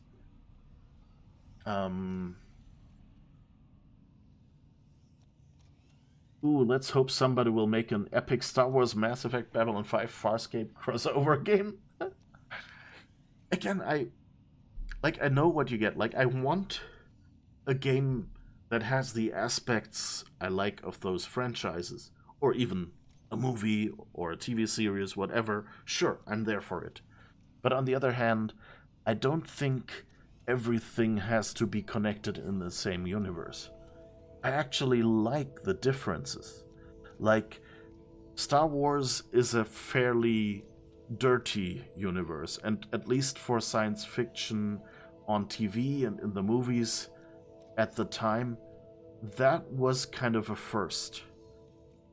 That, you know, you have these ships that kind of look dilapidated and things like that, and you have slavery areas in the universe, and some of that exists in Mass Effect as well, which is not surprising given the games BioWare made before they started Mass Effect were Star Wars Knights of the Old Republic, that first game. And they basically, the first Mass Effect, you can see they took a bunch of ideas they had for a Knights of the Old Republic sequel and just switched it into its own new universe. And I like that first, like, Mass Effect has less space magic. You know, you don't have the lightsabers. It's much more, it's much closer to hard sci-fi than Star Wars. Star Wars is basically fantasy in a sci-fi costume, which, you know, is what makes it great and unique as well, and gives it can tell stories that other ones wouldn't tell, other franchises. And I like that Mass Effect kind of is cleaner in some ways, but it's still not, you know, it's not Star Trek, where it's like mainly super clean and everyone is in harmony, at least in the Federation. You know, kind of that aspect isn't in there, but it's still an optimistic franchise, and I think it's more optimistic than Star Wars. And there are fewer, like, the bad guys aren't as absolute bad. In Mass Effect, the bad guys are kind of people who do the wrong things mostly for the right reasons. And also, like, you can be more a bad guy or more a good guy, but it's not as exaggerated as it was in, you know, as it is in Knights of the Old Republic and the Star Wars: The Old Republic RPG and things like that. It's a very different kind of good and evil mechanism, and that's fine. Like, you want different things from them. That's why they're different franchises, even though they're, you know, related by who created them and things like that. So I actually like that they're separate, and I like that there's other franchises who introduce new things. You know, if you look at, like, your what is it, Killjoys or Dark Matter, all those TV shows that were around a couple years ago, they all have something unique and contribute something. Like, Dark Matter is more in the, and Killjoys as well, both of them actually are kind of more in the Firefly vein of science fiction. So they're kind of more, you know, it's kind of Han Solo without the rest of Star Wars, but with a little bit of fantastic high tech thrown in there. At least in Killjoys is a bit more fantastic. And, you know, those are all great shows, and I all like them for their own reasons, and I love the characters in them, and I love the worlds they've built. So that would be really cool to have any of these. That's why Starfield, I like it. It has some good things. And the Outer Worlds is cool in that direction. Like, it's kind of Fallout in outer space, but it's also very much not. And, you know, there are so many other franchises. There are great Star Wars games, like the whole Jedi Fallen Order, Jedi Survivor things. So many great sci-fi stories that we have. Okay, let's ask him why he came to Andromeda, I guess. We should probably slowly wrap it up, but I kind of want to do something in this stream, and I didn't really do much this stream except mop up side quests and talk. What brought you all the way to Andromeda? There's a colony back home you've never heard of. Viridis. It failed. Hard. I grew up there watching things fall apart.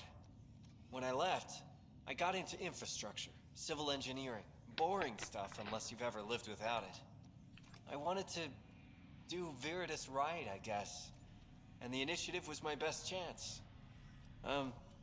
Thanks for asking. This is kind of... I don't know if this is a logical gap. Or if this... Time to kettle up. Okay, the cat are officially kettles now. Some of them even electric kettles.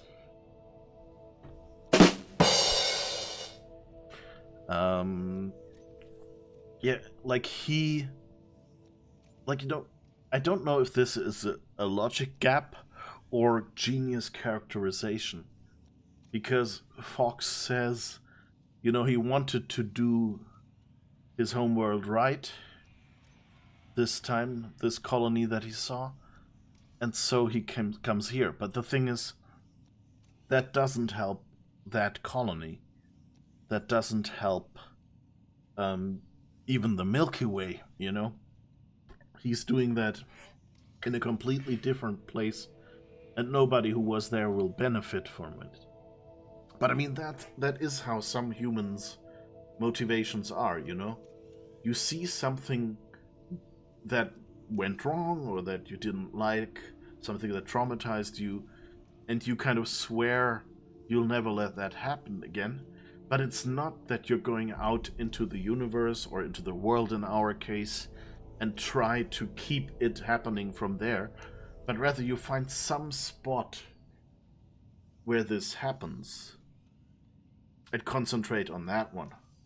And that might be a completely different place, like him just going to a different galaxy. And it doesn't make any difference for the others, and they don't get any of the scientific benefits. Whereas, if he had done this in the Milky Way, then, you know, 600 years ago, he would have published his findings, and it would benefit everyone. But since he was on ice for 600 years, he didn't help at all. And now he's doing it here.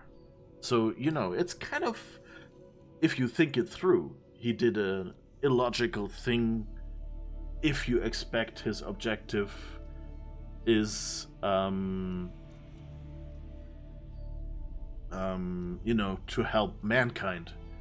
But since often, you know, personal motivations are just, I don't want to experience this anymore or something, or aren't really logical, it actually works for me. Did you say Andromedatized? Like in Andromeda and traumatized? Either way, I like that expression. I don't even know. I think I probably said traumatized, but Andromedatized is a good one, yeah. The question is, what is that, you know? Some people might argue that's ruining a franchise with a sequel, but, you know, there's enough of those around. That's not special to Andromeda, even if you think that's what happened. On the other hand, you know, maybe what I would interpret it as is, you know, getting a franchise cancelled by being overly critical of it, and then, you know, making PR so difficult and the creators so disappointed that they just go, okay, we won't do it. Of course, I don't really think the reason Andromeda didn't get any DLCs, got a few, you know, multiplayer patches that were in the pipeline and a few animation, lip sync patches and things like that. And then effectively, the franchise was stopped at this point. I don't think that has anything to do with the people who complained about it.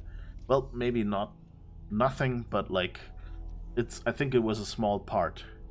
I think the bigger part was just that EA saw we spent, what was it, 6 years or something developing this game, and the first 4 years were just a money sink, and then the last 2 years they designed a game, that could have been made for a third of that money, basically. So, I think that was kind of where EA came from. And then the bad reception came to that, and they went okay, not only is this game a lot, more normal, more traditional than we intended it to be, not as innovative, and is not quite selling super due to that, because many people just went no, it's not what they promised, it's just a compromise. But also, it's giving us bad PR, and so if we now cut it off, we basically kind of, the bad PR will peter out and go away, and we can focus on other franchises that don't damage our image.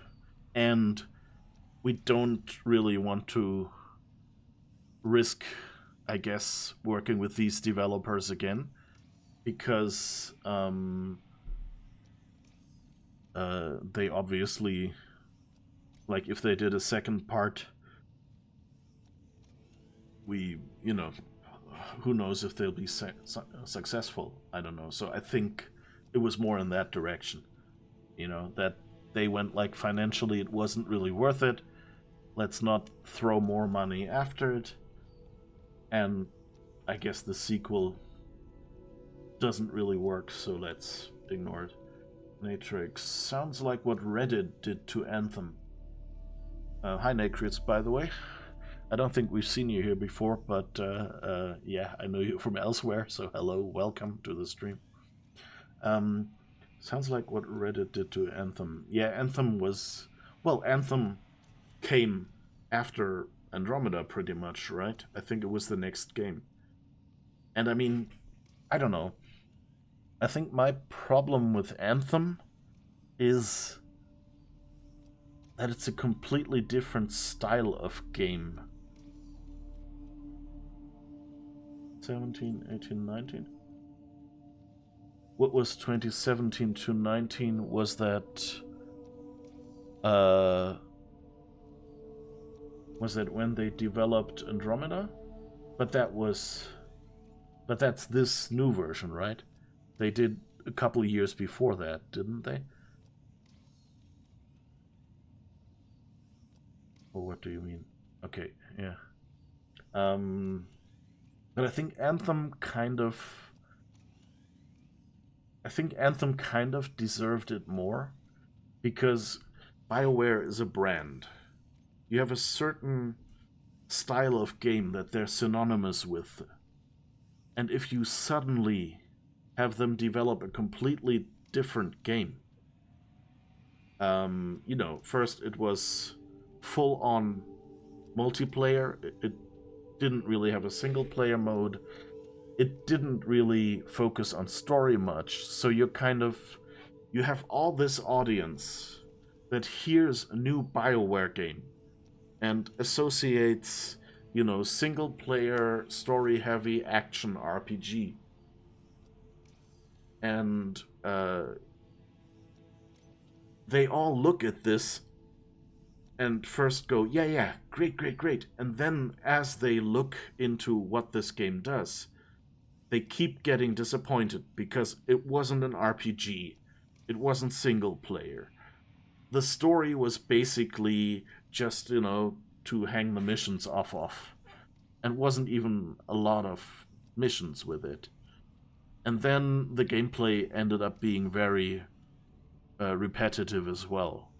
But so kind of like 3/4 of what makes a BioWare game wasn't in Anthem.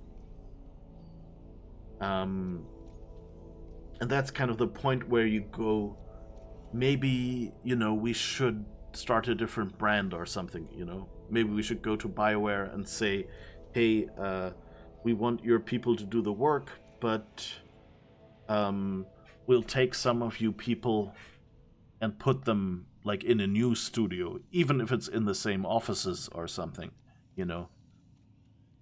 or call it, I don't know, I don't know, but just like, there are expectations connected with BioWare, and this one didn't at all fulfill them. So it's kind of like, I guess it's a bit like what happened with Assassin's Creed, where the new Assassin's Creed, so Origins, Odyssey, Valhalla, were very much a different thing than the original Assassin's Creed games, but they were still good and great. And maybe they should have said something like, Isu Universe, Valhalla, instead of Assassin's Creed, or I don't know, before the Isu, or I don't know, like pick a name that kind of makes a Assassin's Creed fan go, oh, okay, that's the universe, the world building that I know, but also they're saying this is a different game. This is not part of Assassin's Creed directly. And I think they would have gotten a much better reception that way. And that's always like, once you have a reputation for doing something, people expect that name to be vaguely in that area. And it might be better to do things that are too different under a different name, whether it's just a different franchise name or a different studio name or something like that. Assassin's Creed Origin is great. You can pet cats in it. Yeah, I think you can do that in... I'm trying to think. I think you can do it in Valhalla as well. But it's kind of like you... Or was that Origins? I don't remember. I mean, in Valhalla, and I think in Odyssey 2, you can pet the dogs. You get an interaction prompt. But in either it was in Origins or somewhere, it was actually that you kind of you have to crouch next to the cat. And then if the cat is close enough, your character will pet the cat. But you don't actually get an interaction prompt, and it's kind of difficult to actually get that to work. I haven't gotten to Valhalla yet. I got stuck in Odyssey because of stupid developers. Did you have a bug that kept you from progressing? Oh no. I had a problem like that, I think for about... I think it was 10 months? Every time I loaded into Assassin's Creed Odyssey, any DLC I loaded into, the game just crashed. And the thing is, this is an AMD PC. And they were advertising at startup, made for AMD Ryzen. But that was the one where it crashed. And they didn't manage to fix it for 10 months. And that's kind of embarrassing if you, like, take money from a graphics card manufacturer and then it doesn't work with those graphics cards. But luckily, after those 10 months, they fixed it, and so I actually got to play it. By the way, if you haven't bought Valhalla yet, don't buy the DLC right away. If you can, buy the base game, play that, and once you've finished that, buy the DLC. Because the base game without the DLC is like a really nice, compact game that you can like learn and play through easily, and it's kind of you have a feeling of the size and how much is left. But the DLC just keeps adding new maps, and suddenly it's a gigantic game, and you don't really know anymore what to do next. So, just saying that, if you want to play that game, try to get the DLC as you play it. Don't unlock it if you can right away. Of course, probably these days the cheapest way to get it is probably to get like a Game of the Year edition or something that contains all the DLC, which is a bit of a pity because it plays much worse as soon as you have the DLC. Not like quality wise or anything, just like trying to think of a word, like just it's just overwhelming as soon as you have the DLC.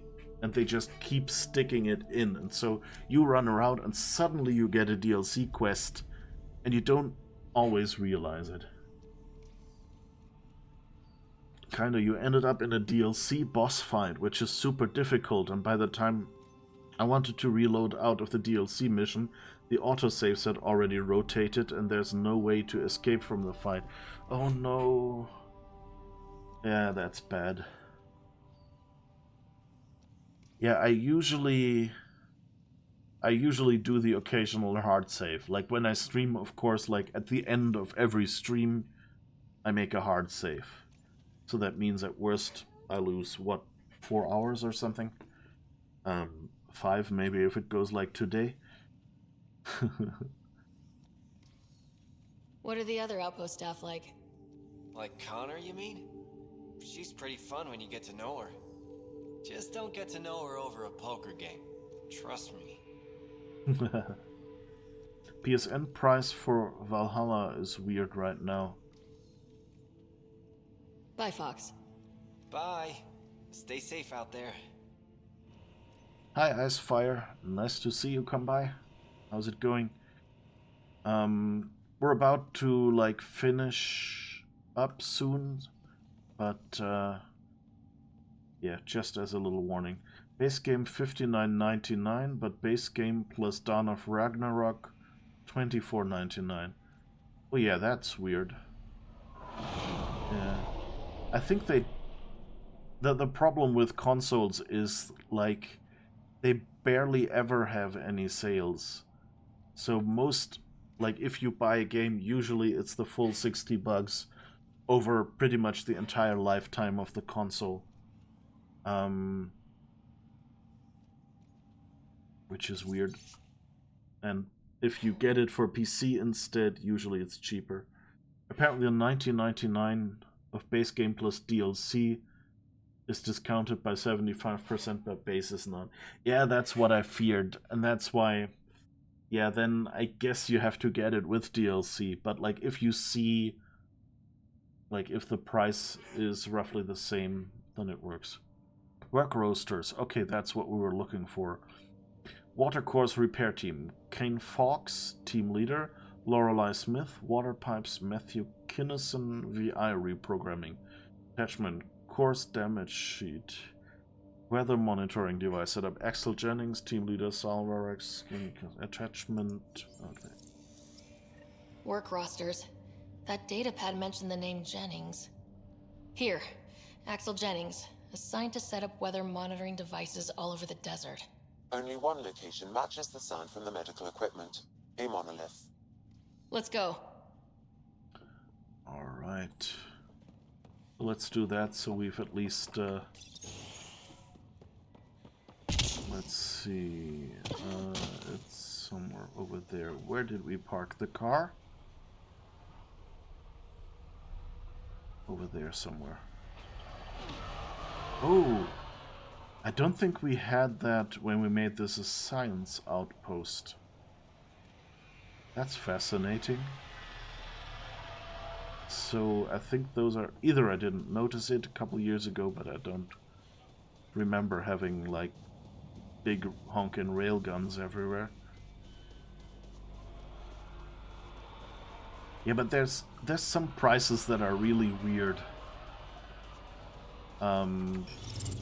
You know, where you have like the full package cheaper than the base game, or where do we want to go? I guess this point. Okay. It's in general. Detecting There's above sometimes normal really radiation weird levels. stuff. You're wondering if there are monoliths all around. Where are all the stereoliths? Oh. Do I have any sound?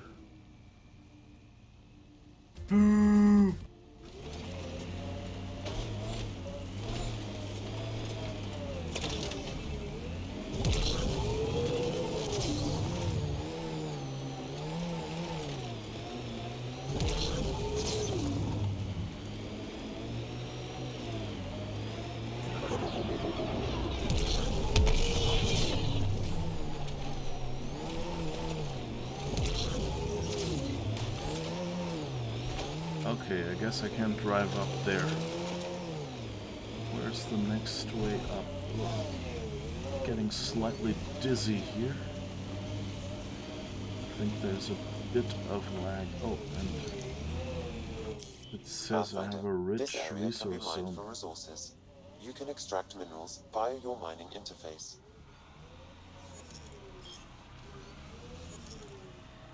I need some...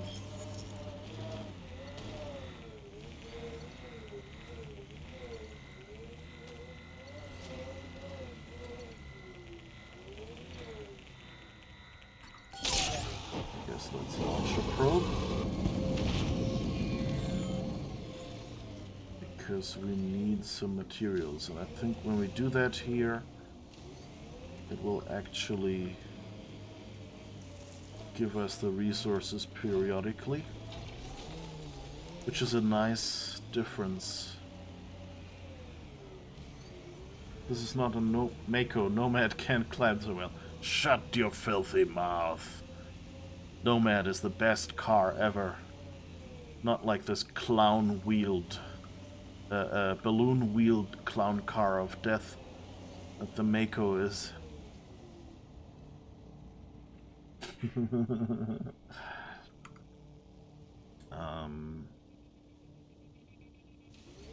Okay, where are we going? Oh, we're actually just going up there. Okay, nice. I know this spot. No sign of that work crew. Someone left their gear behind. That's never good.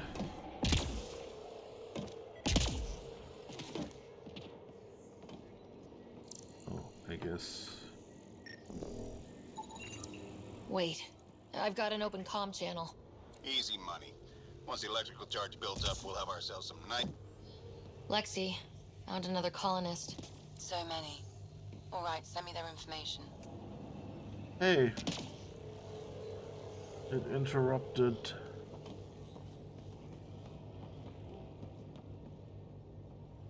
My conversation, and I don't see the colonist.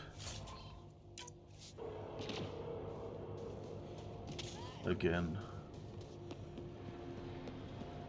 Anyone see a dead body lying around? Anybody know? Oh, maybe you? Have we scanned you already?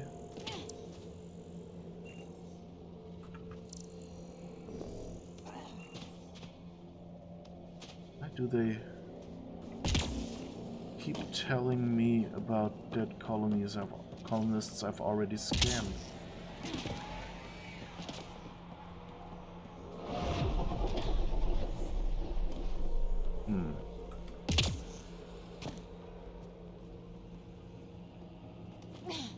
I don't know. Okay. Anyway, where did we leave the car? The car is back there, and we have to go over elsewhere.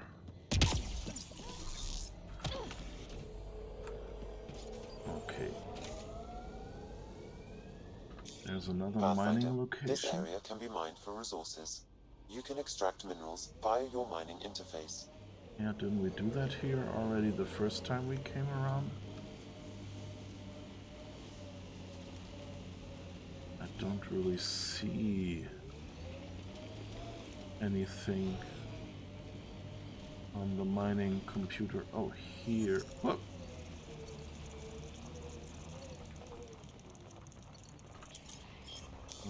I guess. Let's go here.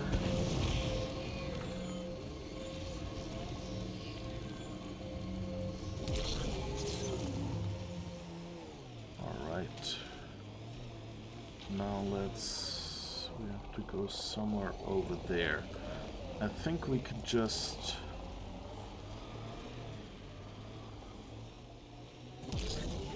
This place is a strain on our gear, but so is everywhere else. We're outfitted best we can be. Gil has tuned the Nomad perfectly for EOS. That's nice. But yeah, it seems they patched it so you don't get interrupted every time. That's good. Okay, let's not pick a fight with these guys right now, because we want to find our quest. We've always prepared the hammerhead anyways. I guess the hammerhead is, you know, it's weird, and the landscape you drive it through is kind of, you know, makes it more difficult. It's more like a mini game than a traversal mechanism, but the hammerhead is, you know, more predictable. So yeah, I can, if I had to do a hit list, I'd probably do Nomad, Hammerhead, Mako. But it's just like the physics of the Mako are just so annoying, and the Nomad just, you know, it basically sits on the ground, and that makes it so much better. That said, I'm still I'm not not used... real romantic about road hazards. Interesting rocks are just as bad for the Nomad. Yeah, it's just like the turn circle, since it turns the front and back wheels, are really finicky for keyboard control. Like, I think with the controller, with the analog sticks, that must feel much better. But since I'm on mouse and keyboard, it kind of feels a little awkward. Sloppy in that last fight. Nasira would be scolding me for bad technique. She taught you just fine. You don't need hand-holding. Just wish I felt steadier out here. All these new challenges. We're making it through. Sometimes that's all you need. I love that they have these voice lines which, like, referencing things you might have done before. It's a bit sad that we haven't fought in quite a while, anything. So you can kind of tell that it's just a random voice line. It would be nice if they did, okay, if you've done any combat in, you know, a moment ago or something, then do this. Help us! Please! Okay, there they are. Ooh. There's a bunch of dead people there.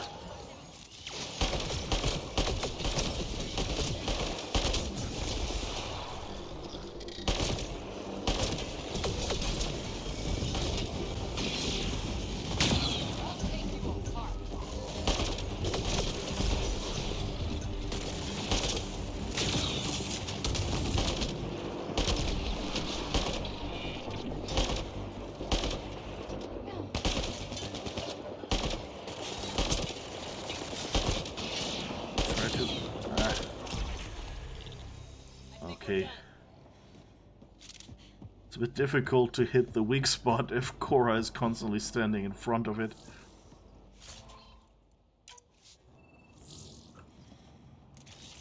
There's a lot of dead people here. Ooh. Always like when I get to scan remnants, because it means we get Helios experience or research. Adapted initiative Cortec. Pretty much no one alive except that one guy. That's not good. I'd hoped it would be at least 2. Let's hope it's at least the guy who said I don't want to do this. So that...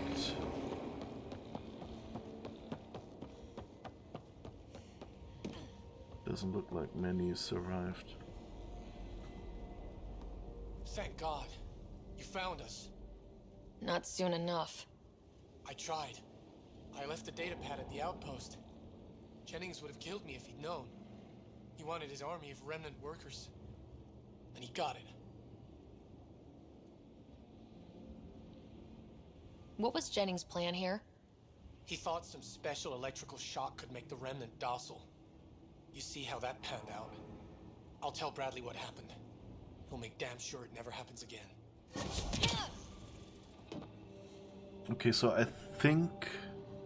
yeah, if he left the pad, then that was the guy who said, I gotta stop them, I gotta rescue them. But of course everyone else is sadly dead. Whoops. I wanted to boost, but pushed the wrong button. Oh, but now remember. Holster weapon, V.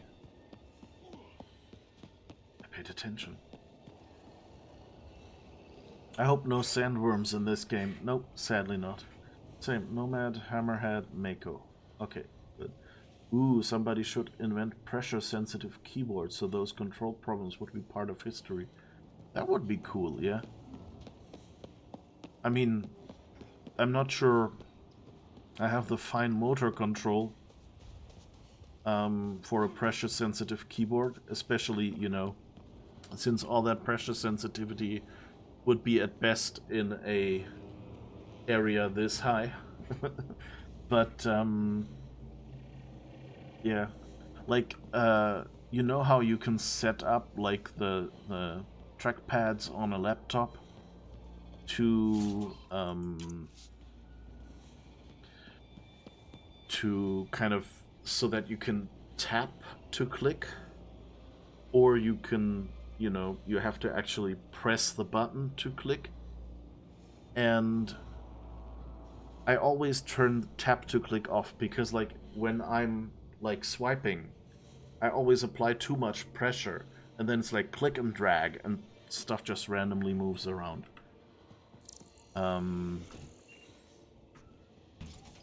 So yeah.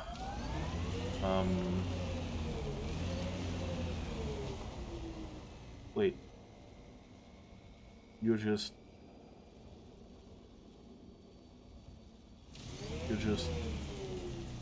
running behind the car? Do we have to get him somewhere?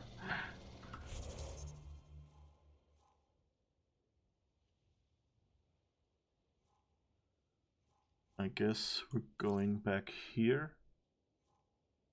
Or what?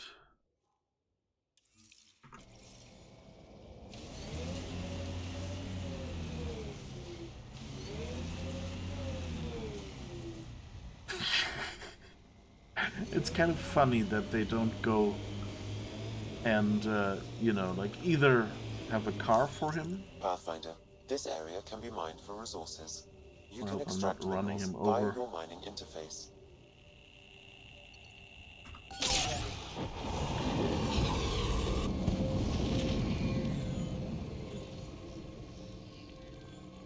Did he? I don't know.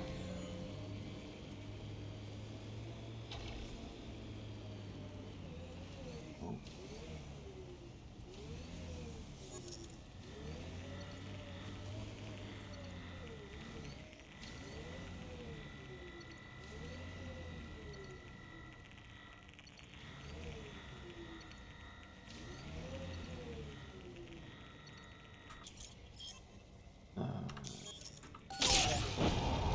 Aluminum and graphite. Graphite, that's good. I think we needed graphite. Is he still here? No, I think he left us behind. Hup.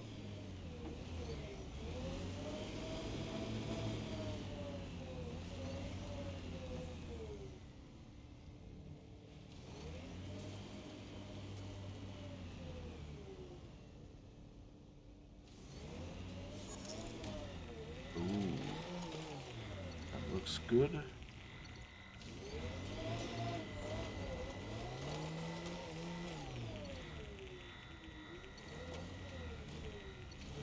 Let's see, is there... Yep, there's a bit more here.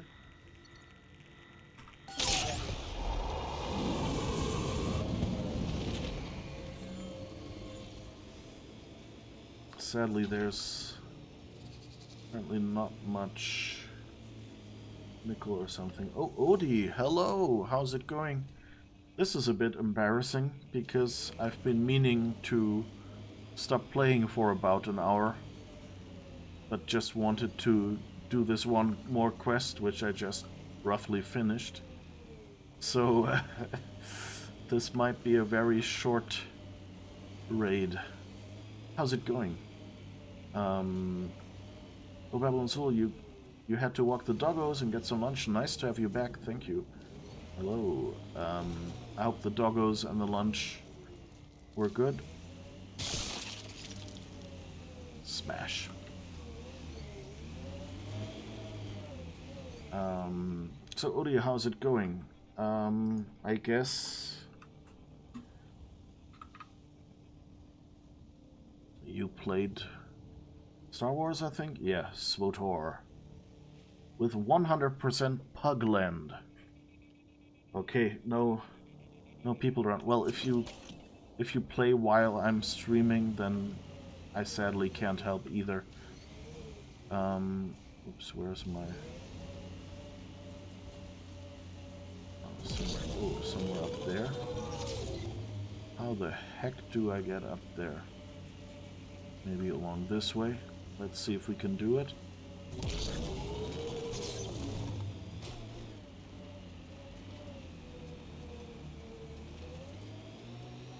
Okay, that looks good.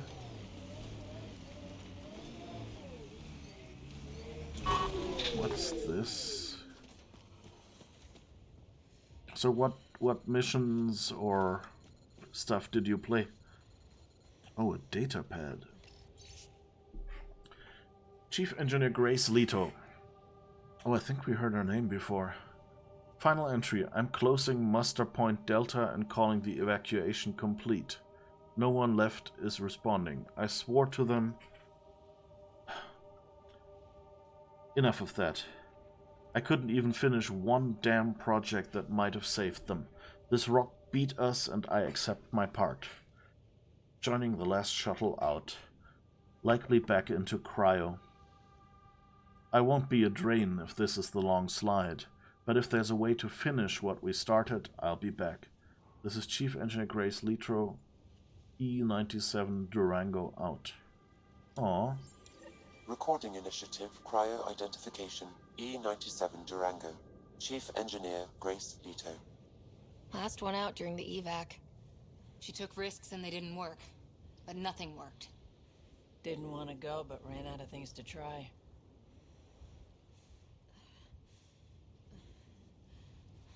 Okay. Still hoping Uli does get a chance to kettle up today before ending. Oh, do we want to pick a fight with the cat? Trying to think if there's any... I mean, we've basically taken this planet, so I'm not sure there is many cat left here. But I mean, if anyone has suggestions for places... Oh, there's a memory trigger up there. Let's go there. That's at least plot relevant.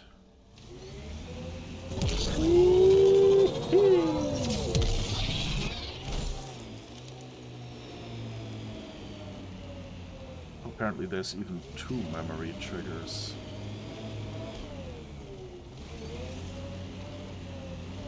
Where are they anyway? Oh, in the other location, so I guess we should fast travel. Is he doing one more Ultra Giga Turbo Zeta Super last one? That's basically what I'm doing now, yeah. So just one more. Yeah. No, but I mean, I like this game, and I also realized Radiation that... levels have spiked, Pathfinder. Yes, we know, Sam. We knew the past 500 times. Radiation within safe levels. Really? Life support restored. Really?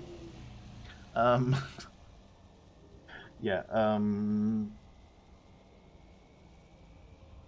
where were we? When in doubt, do quests. Yeah, basically. But I was kind of like... I kind of had my mind set on... let's see where this is. Oh, it's actually beside the lake. Okay. That's easy.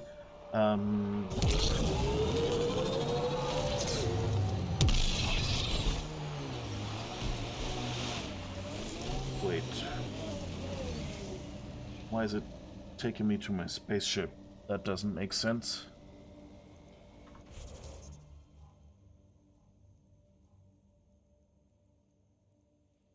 So I guess we have to get back up there. I don't remember what I was saying. I like this game too. The more new games arrive, the better Mass Effect Andromeda becomes. Yeah, I mean, I don't think it ever was a bad game. There are a few spots with some bad dialogue. There are a few bugs, of course, but you know, not even Bethesda level. So there's, you know, and it probably was way too expensive for EA, given what they got at the end. But as I've said that a couple times, any other Pathfinder, this area can be mined for resources. Yes, you I can know. extract minerals via your mining interface. I've already opened it, yes. But you know, apart from that, like every other studio would be happy to have produced a game like this.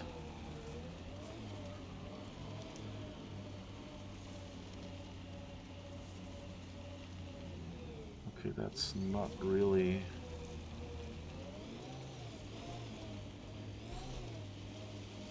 Oh.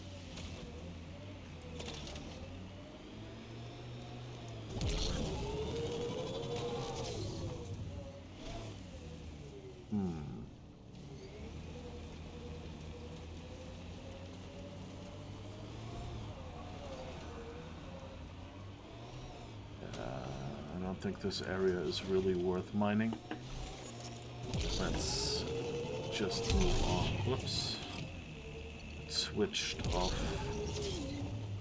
the 4WD drive again. Here. That's much better, but okay. Oh. Just drive a little further. Okay.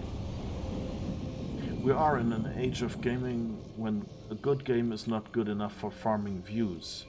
So it has to be trashed dramatically with hate to get attention. Yeah, I don't know. Like, yeah, it seems like if I look at like my Experiencing YouTube radiation suggestions, damage. you know, it always seems. Okay, where do we have to go? Oh, we're there. We should really be on the other side. Can we go in that direction somehow?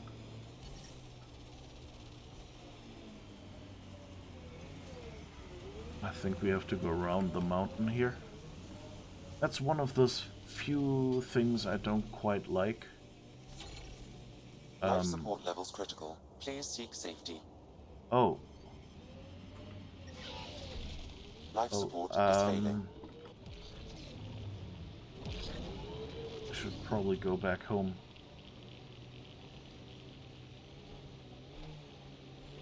Come on.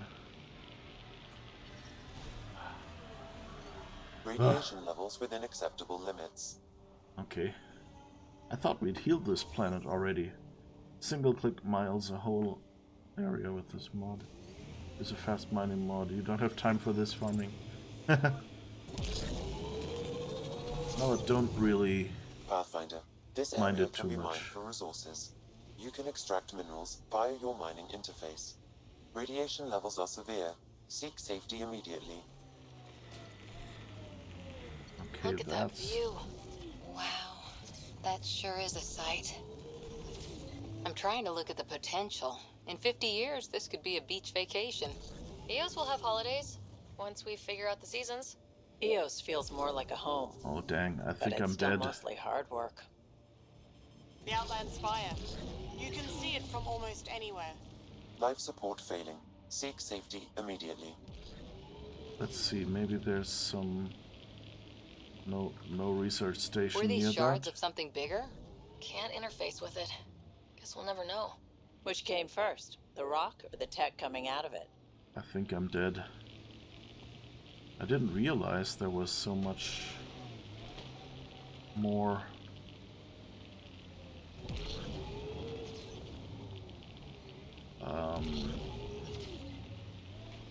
Wonder if we can get home.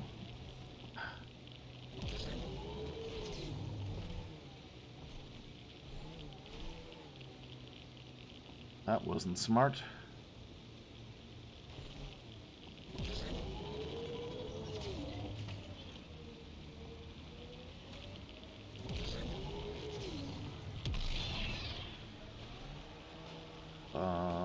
No idea where I am, which is not good either.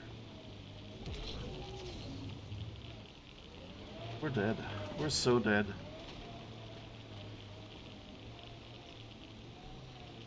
I wonder how long we can stay alive with depleted life support.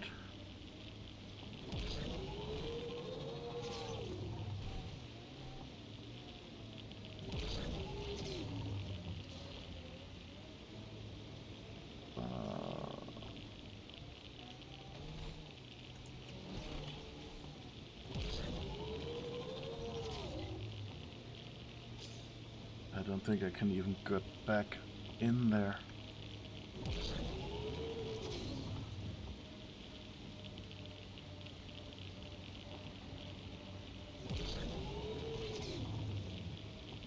Yeah, it's not looking good. All my screen is red. Ah, here's an access corridor, I hope. Pathfinder, this area can be mined for resources. You can You're about to extract die, minerals but via you your can mining mine. interface.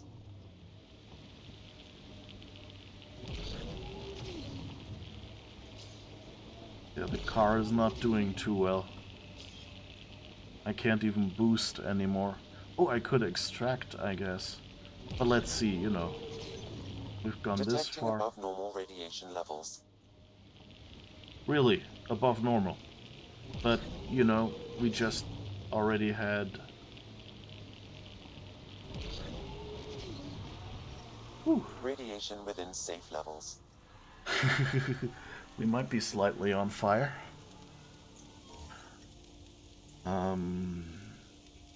life support at 100%. I guess that's what they do. You just get slower and slower. I thought we would just die.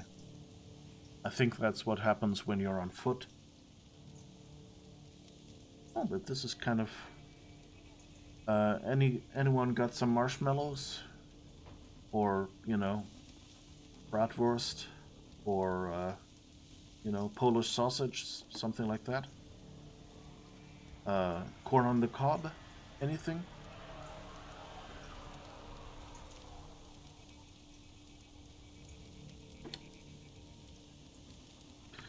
Okay, let's see if we can maybe call a new one. Because I'm not sure this one is still okay.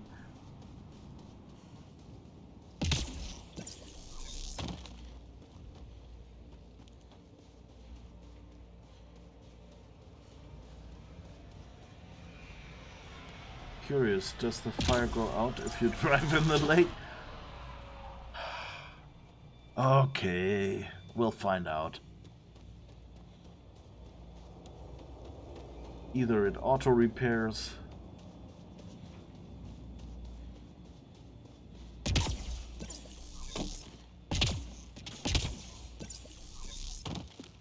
Oh, it's still on fire. Okay.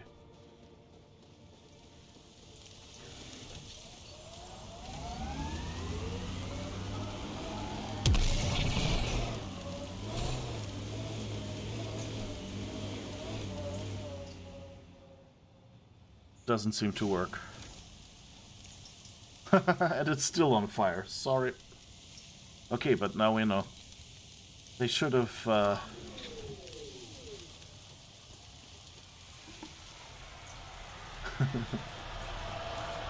Didn't think of that mechanic, I guess. This is not Baldur's Gate, where you can, like, if you break a bottle with healing potion, your NPCs will go and lick it off the floor if they're low health. You know? Can the Pathfinder swim? I don't think so. You can, like, some of these you can run through, but in most it's just you respawn elsewhere. I guess that's why the car doesn't do anything. We'd have to, like, try to push it in or something. Okay, have a good lurk, Odie. Thanks for bringing your viewers here. Okay, so where was the... Ah, here. We can call ourselves a new one, I guess. Go, car's broken. Okay. Now the question is, can we even get into that area? I guess not. So what are we gonna do instead? Well, there's another thing to do. Wait. Is that near us? Yeah, reasonably. Okay.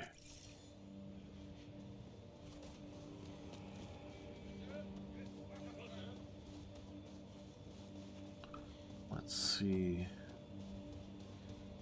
Where is this?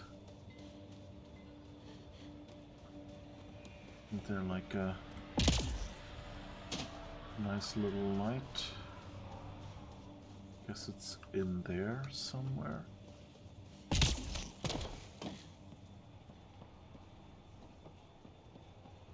Alright, let's see.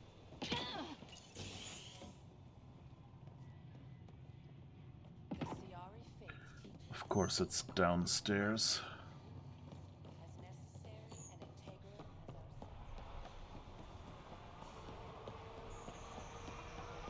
Alright. Let me in. How does one get in there? Here? I guess here.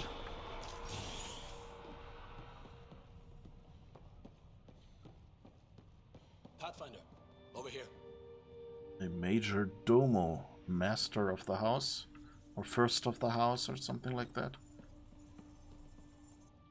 Pathfinder, Major Domo Evan Bell Scott. I have headaches, so you don't have to. Rather, so Bradley doesn't have to. I've also coordinated with your Kett expert. He wanted me to remind you to find him. I didn't assign a Kett expert to Padromos. Then he's a hell of a self-motivator. Here's the nav anyway. Precision is important. Okay, you know what? I think we're gonna extend tonight's stream, but first I'll have to take a little break. It'll be, I don't know, I might be back in 3 minutes, or maybe 5. We'll see. And then we'll keep going here, and maybe this guy will give us a mission where we could shoot some cat. So, see you in a bit, and so you don't get bored. Well, first remember, you can stand up, you can sit down, depending on what you've been doing right now, you know, get something to drink, stretch, something like that, while I'm not here. And if all that isn't your thing, watch some clips. Thank you.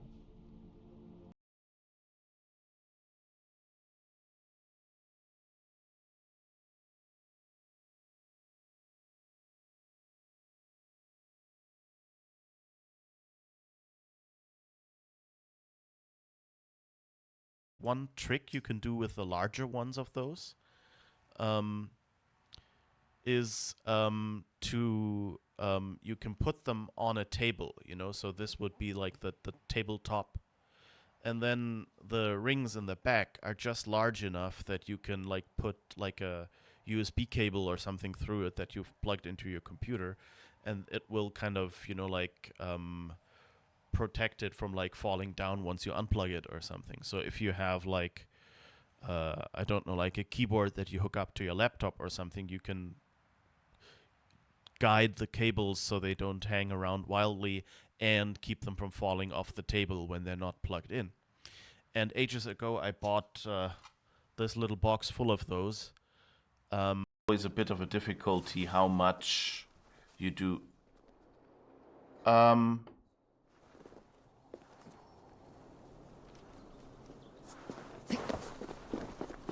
Did you just see that?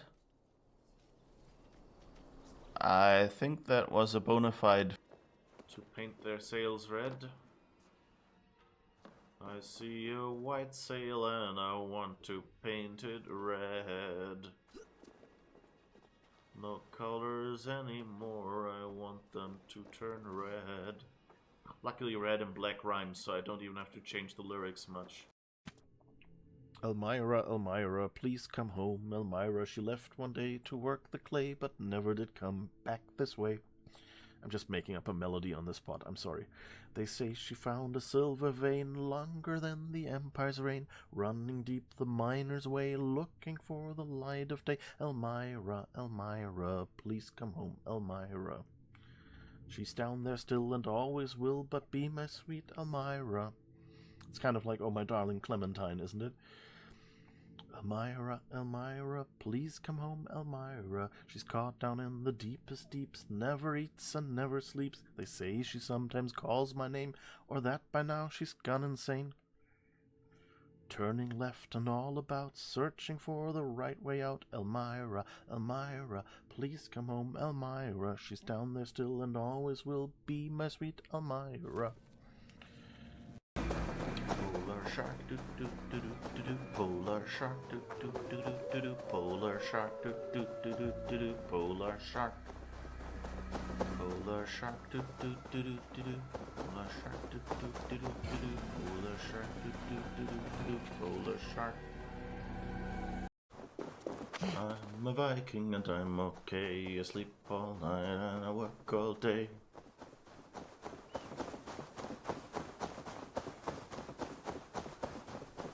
Cut down trees. I like to press wildflowers. Wednesdays I go shopping.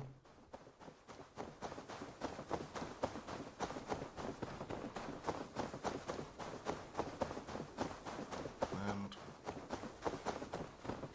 however that Alex continues. Let's just risk it. Oh, leap of faith. Yeah.